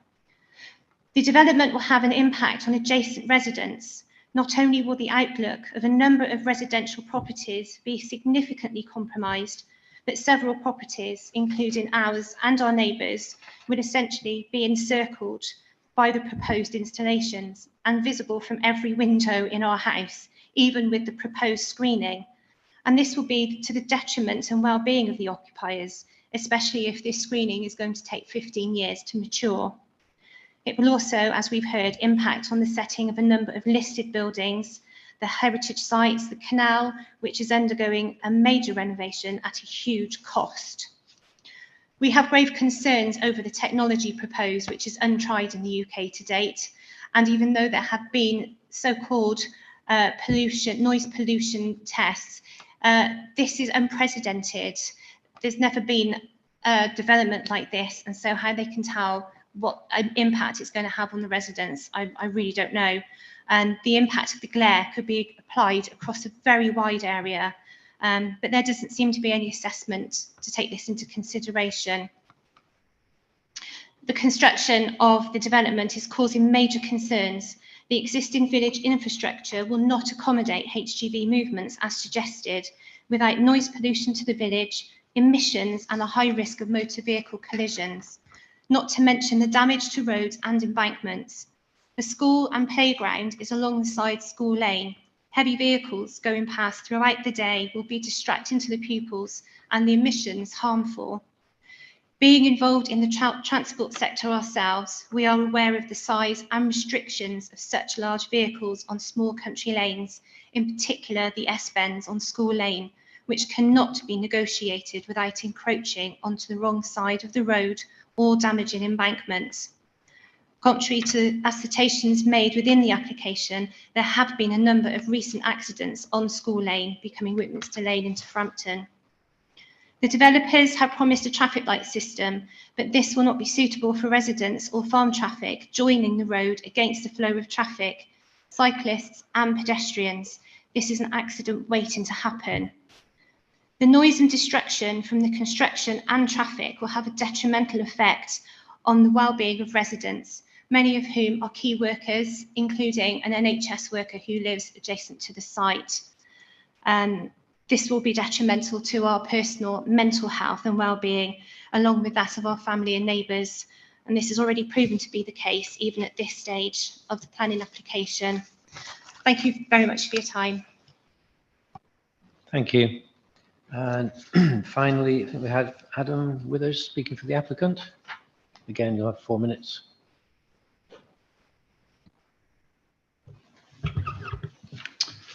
Good evening, Chair. Good evening, members, and thank you for the opportunity to speak to you this evening.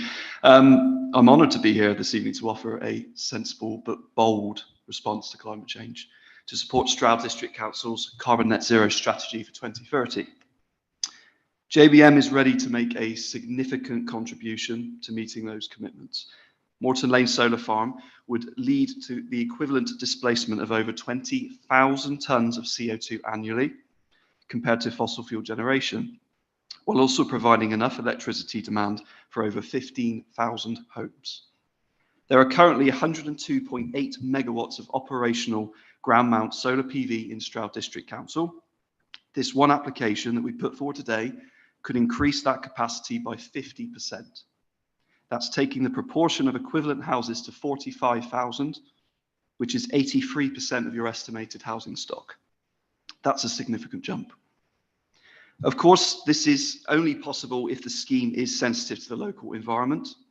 We believe the officer's report today demonstrates the designs put forward are technically sound and sympathetic to its surroundings. The key to reaching this positive recommendation has been ensuring that we as a company carried out a thorough site finding process to find the best possible location, which resulted in this two-parcel approach to minimise the scale around the point of connection close to Whitminster. But it was also careful consideration of local residents' views. For over 18 months now, I believe we have listened to all of those that wish to provide feedback, and their views have moulded this scheme. Whether through removing panels, providing more semi-mature tree planting, or providing further traffic calming measures, we have adapted this scheme in conjunction with local residents. Recent global events which have been mentioned already have certainly emboldened people, I believe, to speaking in support of this scheme and similar schemes around. We have seen the response in many supportive comments on the council's website. People want clean energy, they want cheap energy, and they want secure energy.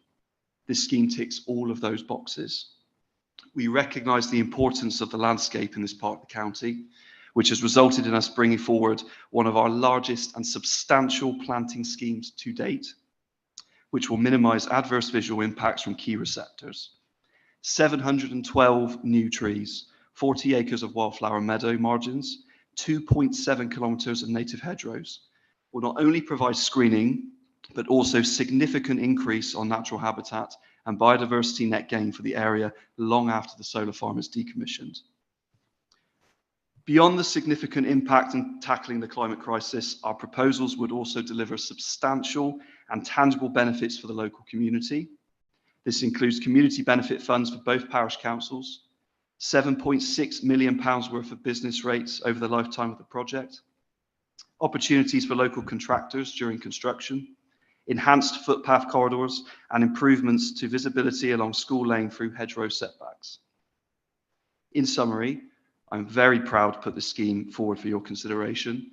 We concur with the officer's recommendation that the planning balance lies in favour of the proposal and the environmental benefits are significant. So thank you very much for letting me address you this evening. Thank you. Right, questions to, yes. Excuse me, Mr. Chairman, before we get on to questions, can we please correct the location of the next nearest solar farm and the one not too far from that as well? Okay, well, you can take that as a question. I just wanted to point out. Oh, I have questions. I just wanted you to. Yeah. Well, let's do that as a question then. I just want to point out we've got the conservation officer, and as I pointed out before, we've got highways here as well. If anybody has questions specifically relating to highways or conservation. So I'll take your question first, Lorraine. Okay. I've got two questions really. The first question is, public benefits were mentioned. Could you clarify what those would be, please?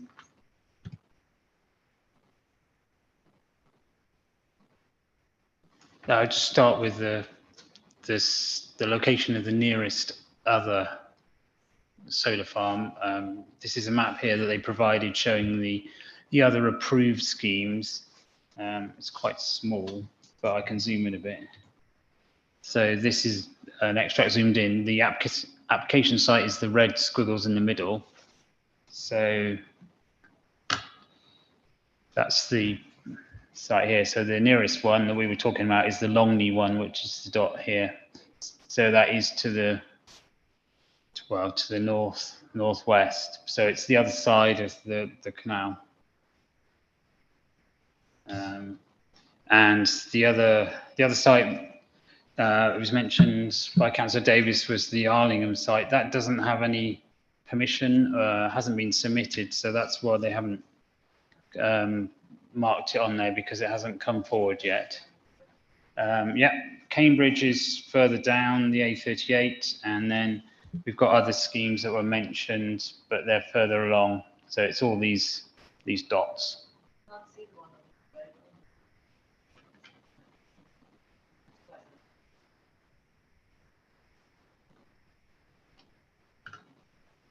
Okay, well, they're the main ones, the large ones we've got.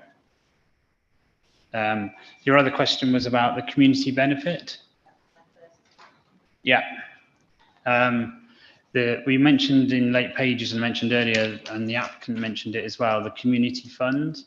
That sits outside the planning remit, so we're not considering that here because we don't feel it meets the tests. Yeah, I mentioned it, but we're not. I mentioned it to make you aware that we're not giving it weight in the planning decision. So just to clarify that point, the benefits the scheme has, we've got the wider benefit of providing renewable energy. The scheme also then seeks to provide the other enhancements, so the ecology benefits and those other enhancements to the local site. They're the main benefits that the scheme provides. That's all right. There has been a wintering bird survey done. Has anyone done another survey, spring, summer, with visitors, especially ground nesting birds like lapwings, which are quite a long way up and down the A38. I don't know if they're on this site. That's why it would need to be surveyed, but it would be something that would need to be looked at. And wildflower margins, as opposed to a whole field, would equal a loss. Yeah, we've particularly mentioned overwintering birds because of the proximity to the River Severn. So that's a European protected site, so they're of special importance. Farmland birds, as you mentioned as well, are also important, but what this proposal provides is it replaces the sort of arable agricultural land, but with there's the grass and meadows underneath the solar panels, and also the landscape buffers around it. So we're happy with our ecologists' input that the scheme would provide enhancements and a benefit beyond the sort of low ecological value that the farmed field provides. The proposal keeps all the field boundaries and then enhances them, so it's within the existing field patterns. So we feel that that's an enhancement. Okay, but if there are lapwings there, when you're digging everything up, where are they going to go? Because they nest on the ground all over the fields, not in the edges, not around the sides, in the grass. Yeah, but the fields are agricultural fields, so they're farmed regularly at the moment. So what we've got is ecological management and an assessment that tells us what's there, and the ecological management plan will show how they mitigate things like that, protected species on the site. Yeah. Yes, Mark. Thank you, Chair. I've got 4 questions, hopefully quite quick ones to cover.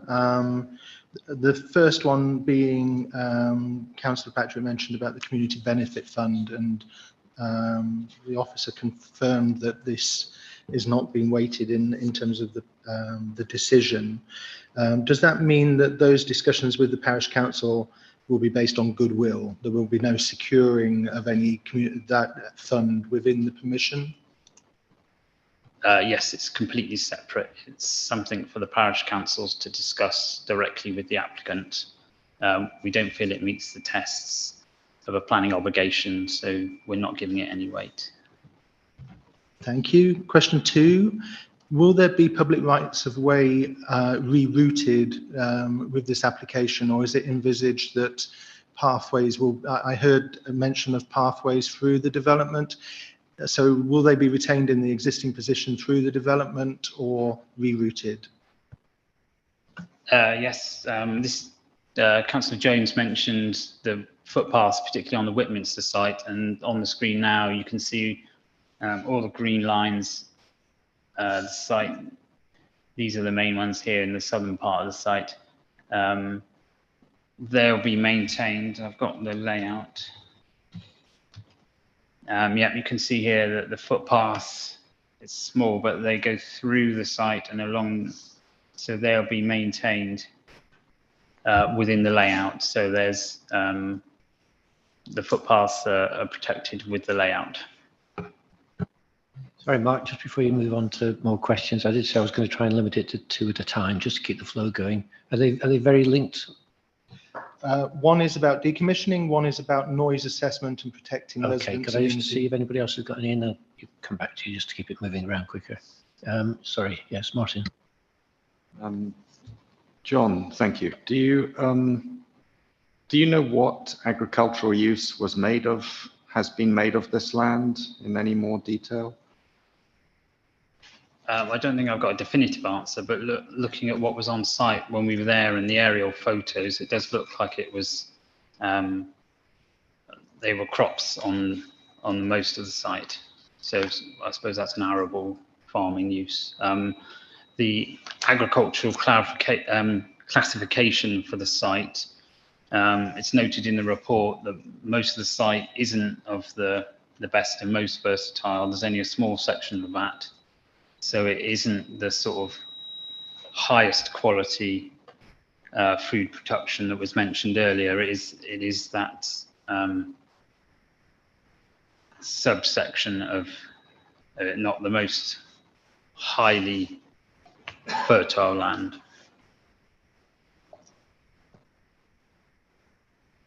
Anybody else with question? Okay, Lucas, Helen, and then I'll go back to Mark.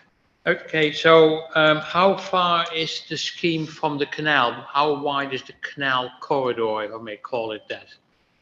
How many meters away from the canal does actually the scheme stay?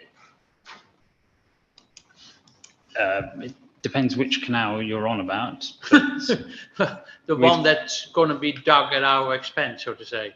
The reinstatement of the missing mile is down the bottom here, and this is the canal here. So it's there's a field between, that's the canal, and then the site. So there's one field between them.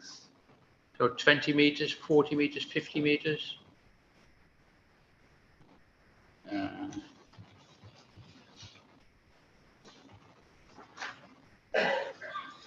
And so maybe while you're looking that up, the construction phase, how long is it going to be? When is it going to be? Would it possibly coincide with the canal construction phase? And can we reduce the Saturday working hours from 8 to 11 rather than 1? It's very close to Salt Junction, and I think certainly if this happens over the summer in the holiday time, it'd be chaos. It's the only word I can describe it. It's such a busy lane at that time going all to Salt Junction. So I want to have some reassurances about when this scheme is going to be constructed, how long it's going to be, etc. Yeah, I think it will take about, I think it's 6 months, they're saying, the construction phase. It might even be less, but what we're looking at is about 12 deliveries a day. So that's in and then back out again. So that's approximately 1 an hour, I think, roughly. So it's not a vast amount of traffic. I do note the concern that's been raised about going through the village, but it's only for a short amount of time, and it isn't a massive number of vehicles. It's 6 months, 1 an hour. Is what I hear. Maybe I got that wrong. Yeah, so 6 months, 1 an hour, and I don't see why they need Saturdays at all. I mean, by doing on it? The thing we've got is if we limit it more, that means you'll get more vehicles at the same time. So there's a balance. Yeah, and I would say the balance needs to be more during the week. Would be my suggestion. And there's no way then of securing community benefit for the community of Westminster. Is that what I hear from you? Yeah, what I'm saying is We can't support them. a community fund, I don't think meets the test of a planning obligation. It's not directly linked to the proposal, and we don't think it would be reasonable to ask for it. Why wouldn't it be reasonable?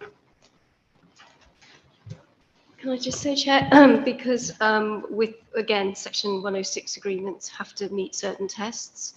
And as John has said, this community benefit as a result of this would not meet the test. And therefore, to the general public, it could look like buying a planning permission. So thus, we would not wish to be associated as part of this decision with anything that the developers might separately negotiate with the local parish council. And this is normal procedure. This is not unusual. This is the way that this is dealt with. So we're acting along a well-trod path. Okay, well, I feel that in other parts of the country, I've understood people living close by the wind turbines get cheaper electricity. So is that not something we can apply here?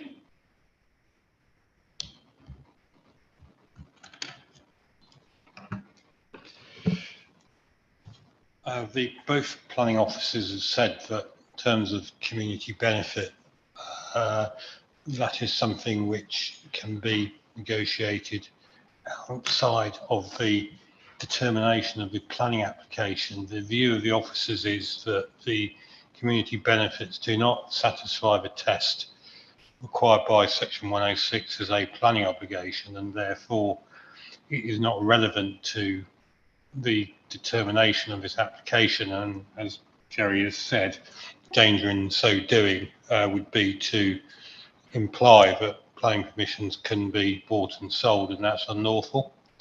And so that issue has to be, although it's in the background, it's not something which can go into the planning balance and therefore carry any weight in terms of your decision tonight.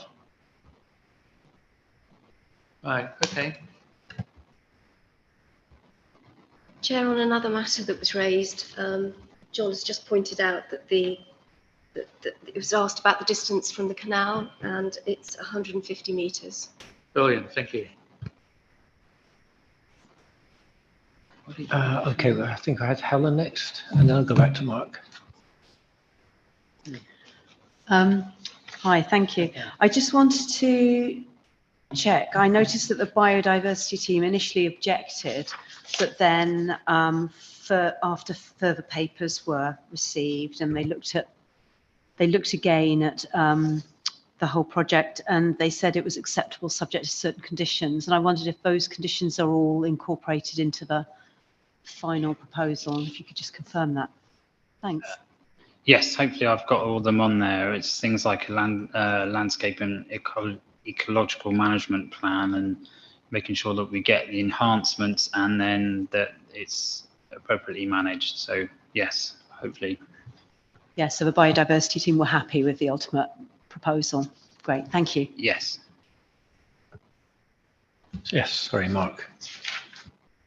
Thank you, Chair. I'd just like to cover the question on noise assessment and decommissioning.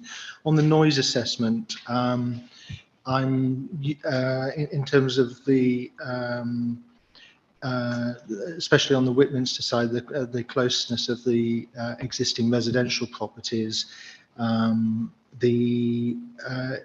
it be prudent to consider a noise limit? You know, if we look at motorway noise impacts, for example, next to new developments, I'm just wondering if we can protect the residential amenity.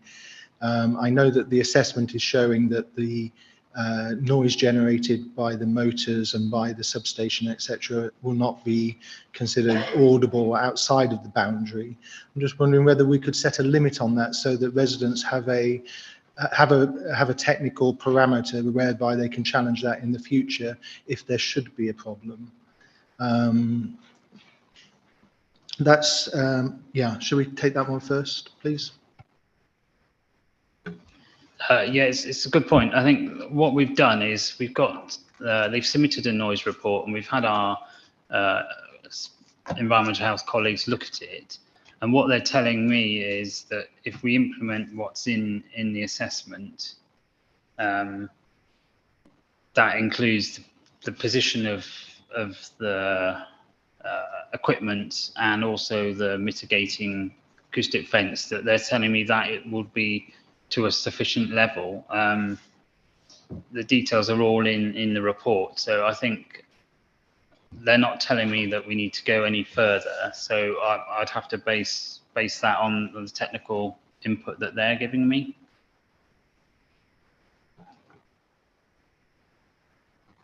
Yeah, I was just looking as if there's something we can offer the existing residents whereby they have a number in which they can ensure that that can be challenged later if there is an issue.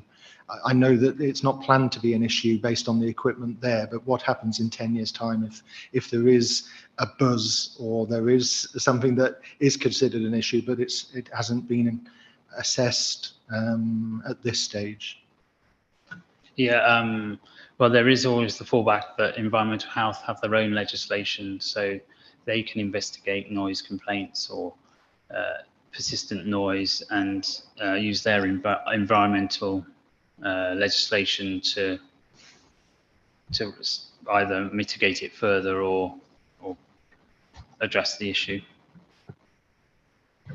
Chair, can I also say that the relevant condition is condition 8, and that ties the planning permission to a particular assessment, and to the let me just read it again. The development should be carried out, should be constructed and implemented in full accordance with recommendations. My view is that if, say, in 10 years' time, it should differ or deviate from that, then that condition would require that being looked at by the local planning authority again. Thank you. In terms of decommissioning, I'm a little bit concerned about what standard the decommissioning will be held to. I know that is something that will be a report provided at the time of decommissioning. This is a 40-year limited permission. Is there anything that we can say about land restoration, that it should be returned to its current position? Because I can imagine 40 years ago, we would have assessed this in a completely different way, and probably in 40 years' time, we'll also assess it in a different way.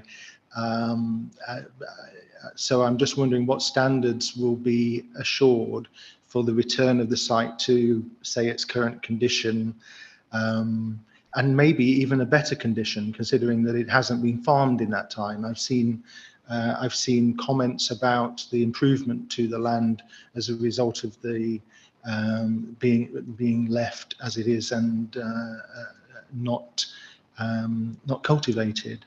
Can you talk a little bit about the decommissioning, John, please? Yeah, all those are very good points. I think what we've got in the conditions, I think it's condition 4, that we seek to agree the land restoration scheme before they do it. So in 40 years' time, obviously technology will have moved on, policy will have moved on, we might be seeking different things. So what that does is it still requires it, but it defers the actual detail until we get to that stage. But the way the arrays are constructed, they are almost put in on spikes so that there is limited impact on the ground. And we've also got all the ecological enhancements, the planting and things like that. So you would hope that any land restoration would build on the enhancements that we've already got. And the scheme is temporary, so the impact on the land would be minimal. So hopefully in 40 years' time, we'll be able to address that issue. It probably won't be me doing it, but good luck to the future planners with that. Thank you, John. Thank you, Chair. That's all I had. Any more questions? I know we've just gone past 10 o'clock, but I'm assuming we're not going to be that far off, but we can't really adjourn halfway through. So we're going to be carrying on, but hopefully it won't be much longer. Okay, if everybody's finished with questions from officers, we're looking at a proposal. Anybody wish to propose the officer advice, which is to permit? Yes, Trevor, seconder, Martin. So we're now in debate. Anybody want to kick off our debate?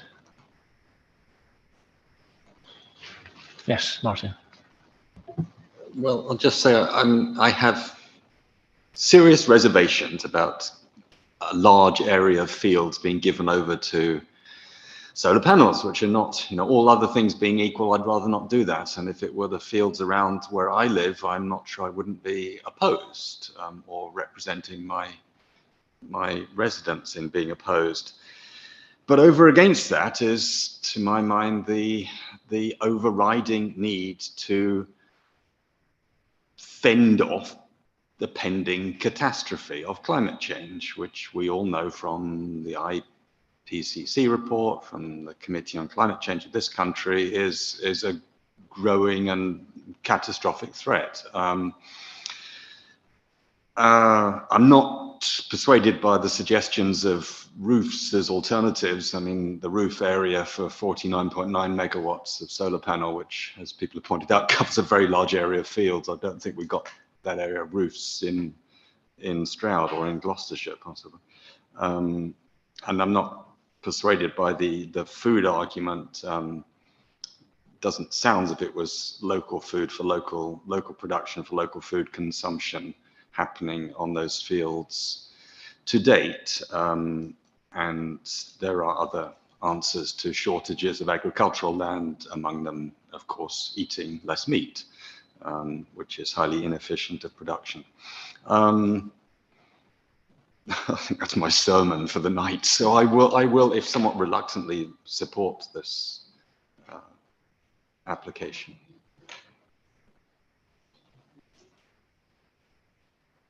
Okay, Lucas. Yeah, I find it a bit, yeah, it's nearly the word tragic I would use, in the sense that the two elements of the scheme are combined. Because I could fully be behind the one in Morton Valence, yeah? I can't see a problem with that. But to stuff the other half sort of on top of Whitminster doesn't do it for me. I just feel, as Martin here says, if it was my local area, then I might well vote against it. Well, who am I then to sort of foist it on somebody else? I have real difficulties with that.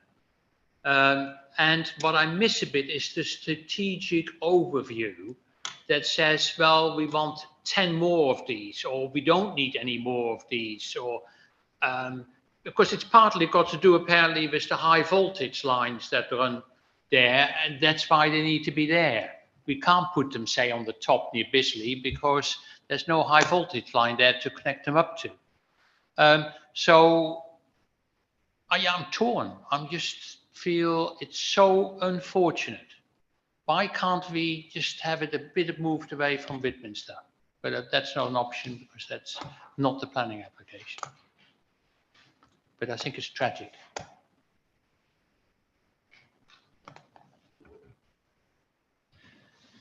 Yes, I think we'd all like to be able to do a bit more strategic planning, but unfortunately the current planning system doesn't let us. We have to deal with each application according to the MPPF and all the other constraints on us.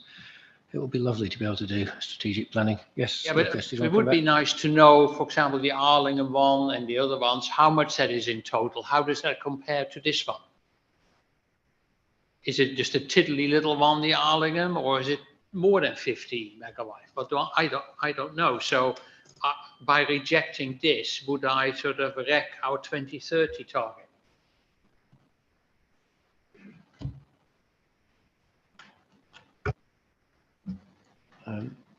Do you want to comment?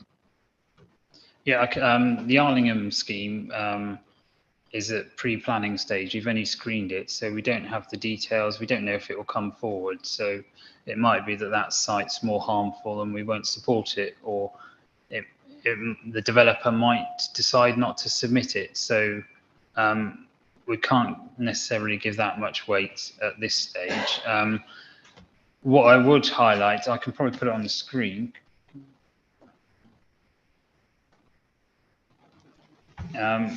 This drawing here shows, this is a landscape sensitivity study as part of, what was the drawing? It was called the Energy Resource Assessment, which our strategy colleagues carried out.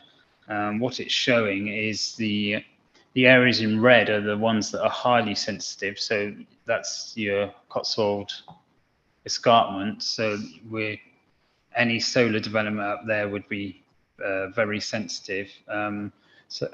You talked about the grid connections, and that's why as well the area that we're looking at the moment is in the sort of yellow area, which is less sensitive. So that's why lots of the development are coming forward in that sort of A38 corridor.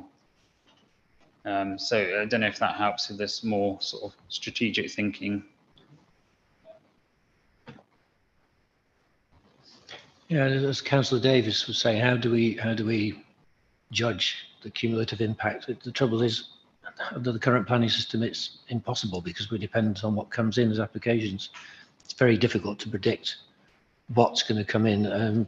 If you can't predict what's going to come in, you can't decide on cumulative impact in advance. We have to look at each application and see where we are in terms of cumulative impact at that stage. And as the officers are saying, we can't anticipate exactly what's going to come in the future. Yes, go on, John.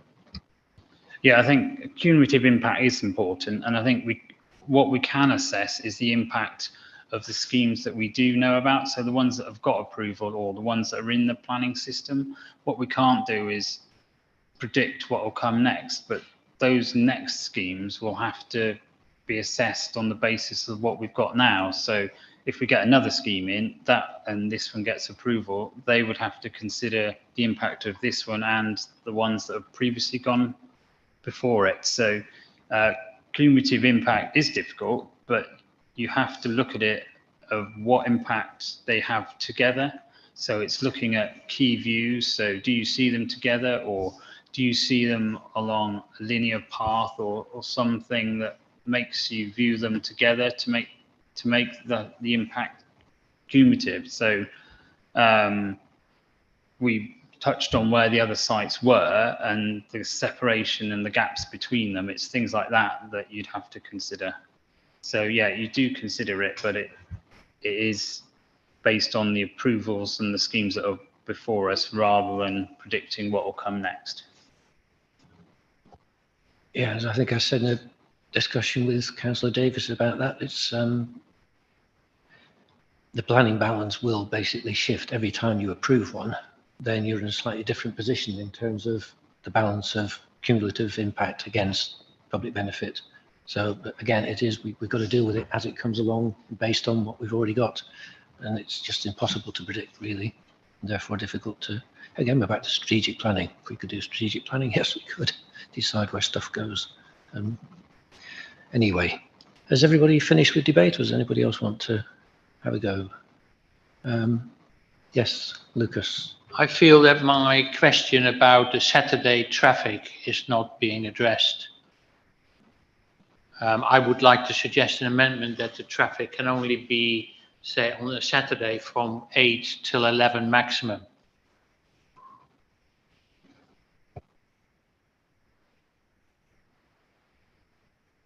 And Steve, do you want to come in on that at all, or not?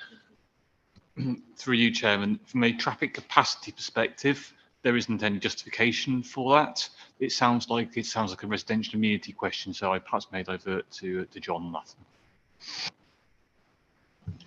Thank you. Well, it's obviously within your gift to do that, but what it does is it obviously compresses the transport or the vehicles, so they have to happen in a shorter time, or it takes longer to build. It's those sort of issues. The modelling, it's 2 lorries, yeah, 1 an hour apparently. So if those could be spread over the week, that shouldn't be a problem. During the week, people won't notice it, but if at 11 o'clock or 12 o'clock people go to and want to watch the boats or do other things, you know, it's already the time that traffic really builds up. Also with the whole Hampton Green and all that. So that's what I suggest. Yeah, I don't know if it can be that easily shifted. It obviously affects the construction phasing and things like that, but if that's what members are thinking. Could I just come in? I think that how would we evidence that? I think where it is a statement that's being made, which I accept, but if that condition was challenged, how would we evidence that in fact those hours on a Saturday are going to be significant to local residents if you think about, as John has said, the possible resulting in the possible construction time period being extended beyond the 6 months. You know, it's all a balancing act, and at the moment it is something absolutely that the committee could decide to do, but if challenged, we would need to provide the evidence as to why we have done that if it's not proposed at the present time, and I'm not sure I'm hearing that evidence other than it being anecdotal, and we can't fight an appeal on anecdotal evidence, unfortunately.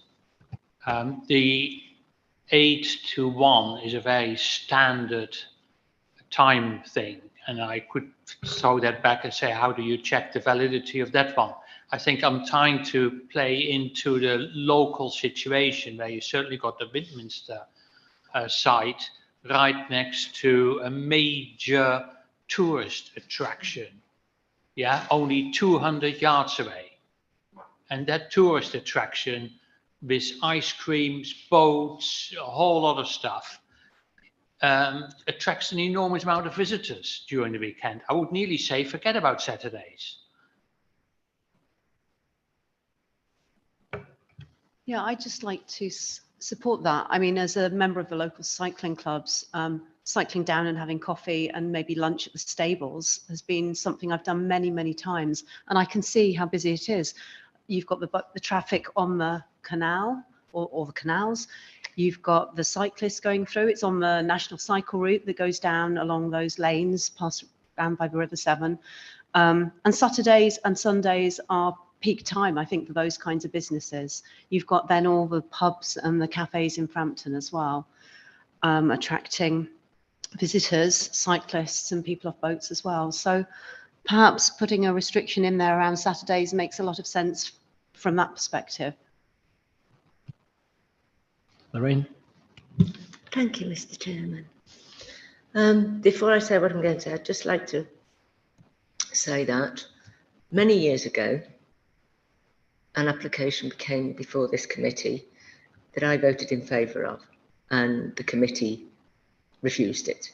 That was a few wind turbines, 2 or 3, I can't remember, wind turbines down on the A38 close to the Prince of Wales Hotel. That was turned down because a tiny village didn't like looking down and thought they were going to be up here, when in fact they would have disappeared into the horizon. So I'm fully aware that we need renewable energy and have in the past voted in favour of renewable energy. This, however, has not convinced me. The mitigations don't do it for me, I'm afraid.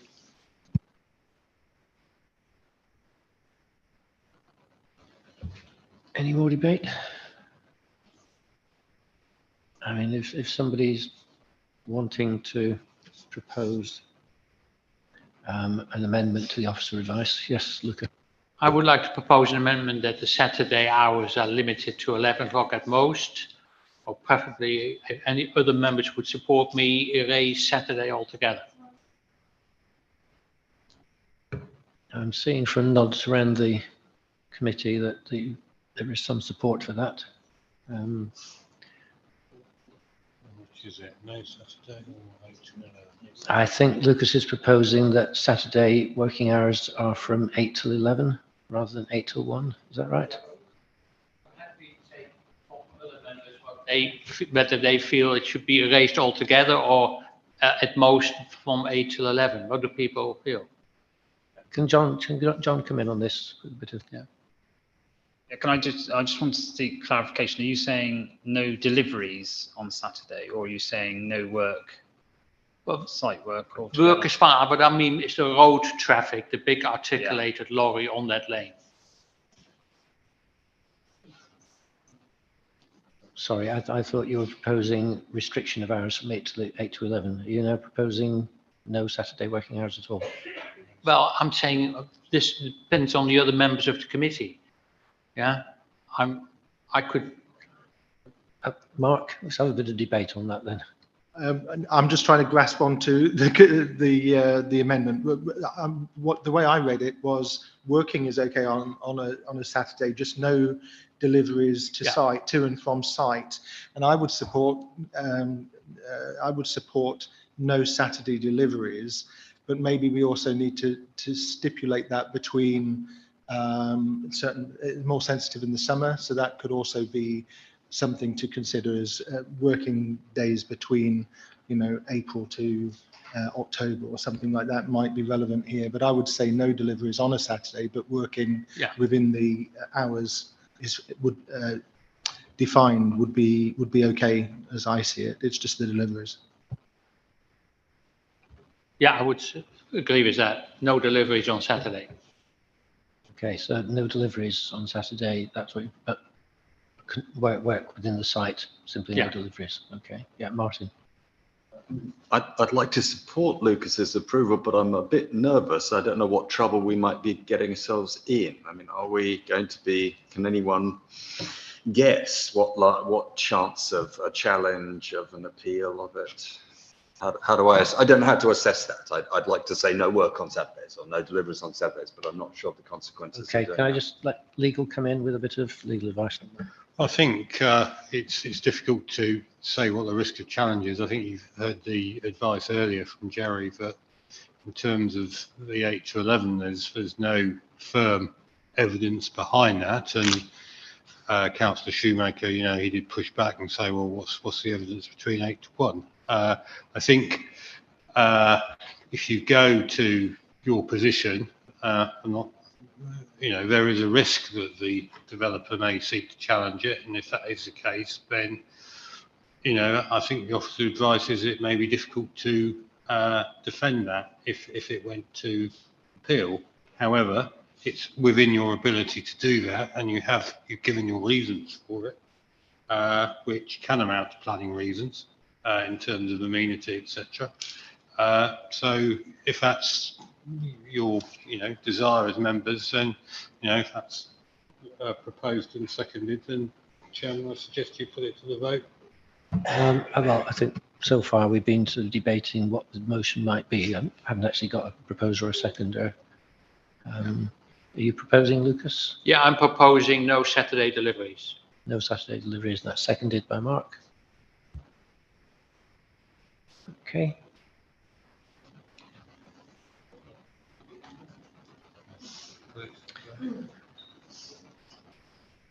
Yes.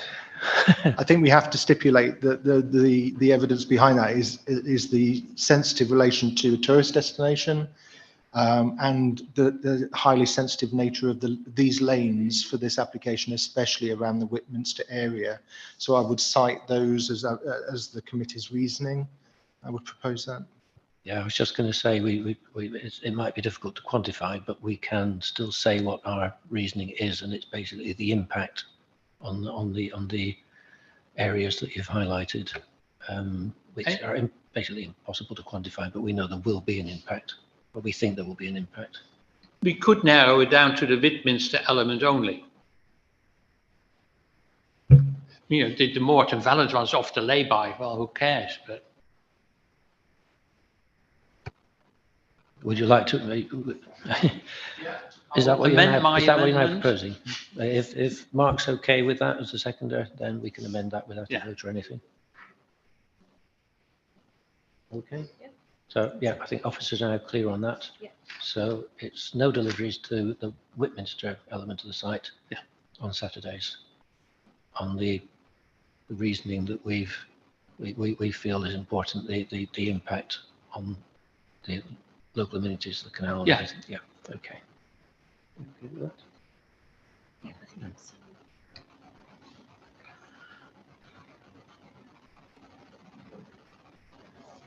Yes, just to be clear, it's definitely no deliveries to the site, and nothing being taken away from the site. Although I can't imagine there would be much being taken away.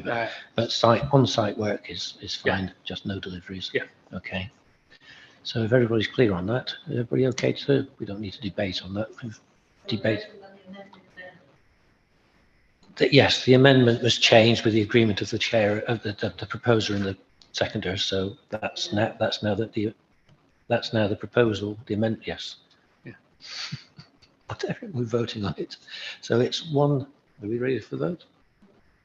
And this, just to be clear, this isn't a delegated one. This is simply a permission. You vote to permit or not. So it's 1 for yes, 2 for no, 3 to abstain.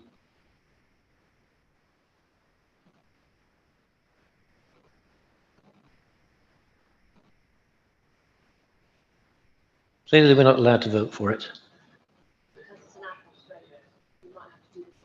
Yeah, let's do this one. Let's do this the old-fashioned way.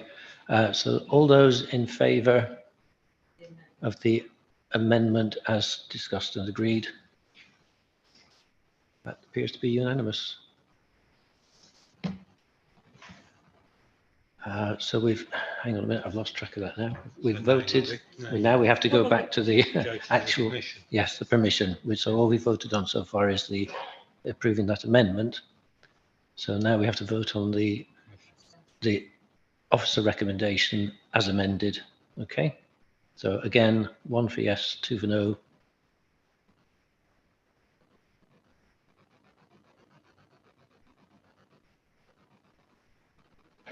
Okay, everybody voted?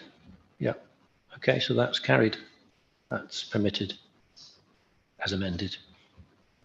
And thanks very much. It's been a long night. Thanks for staying the course. It could have been longer, to be honest, luckily.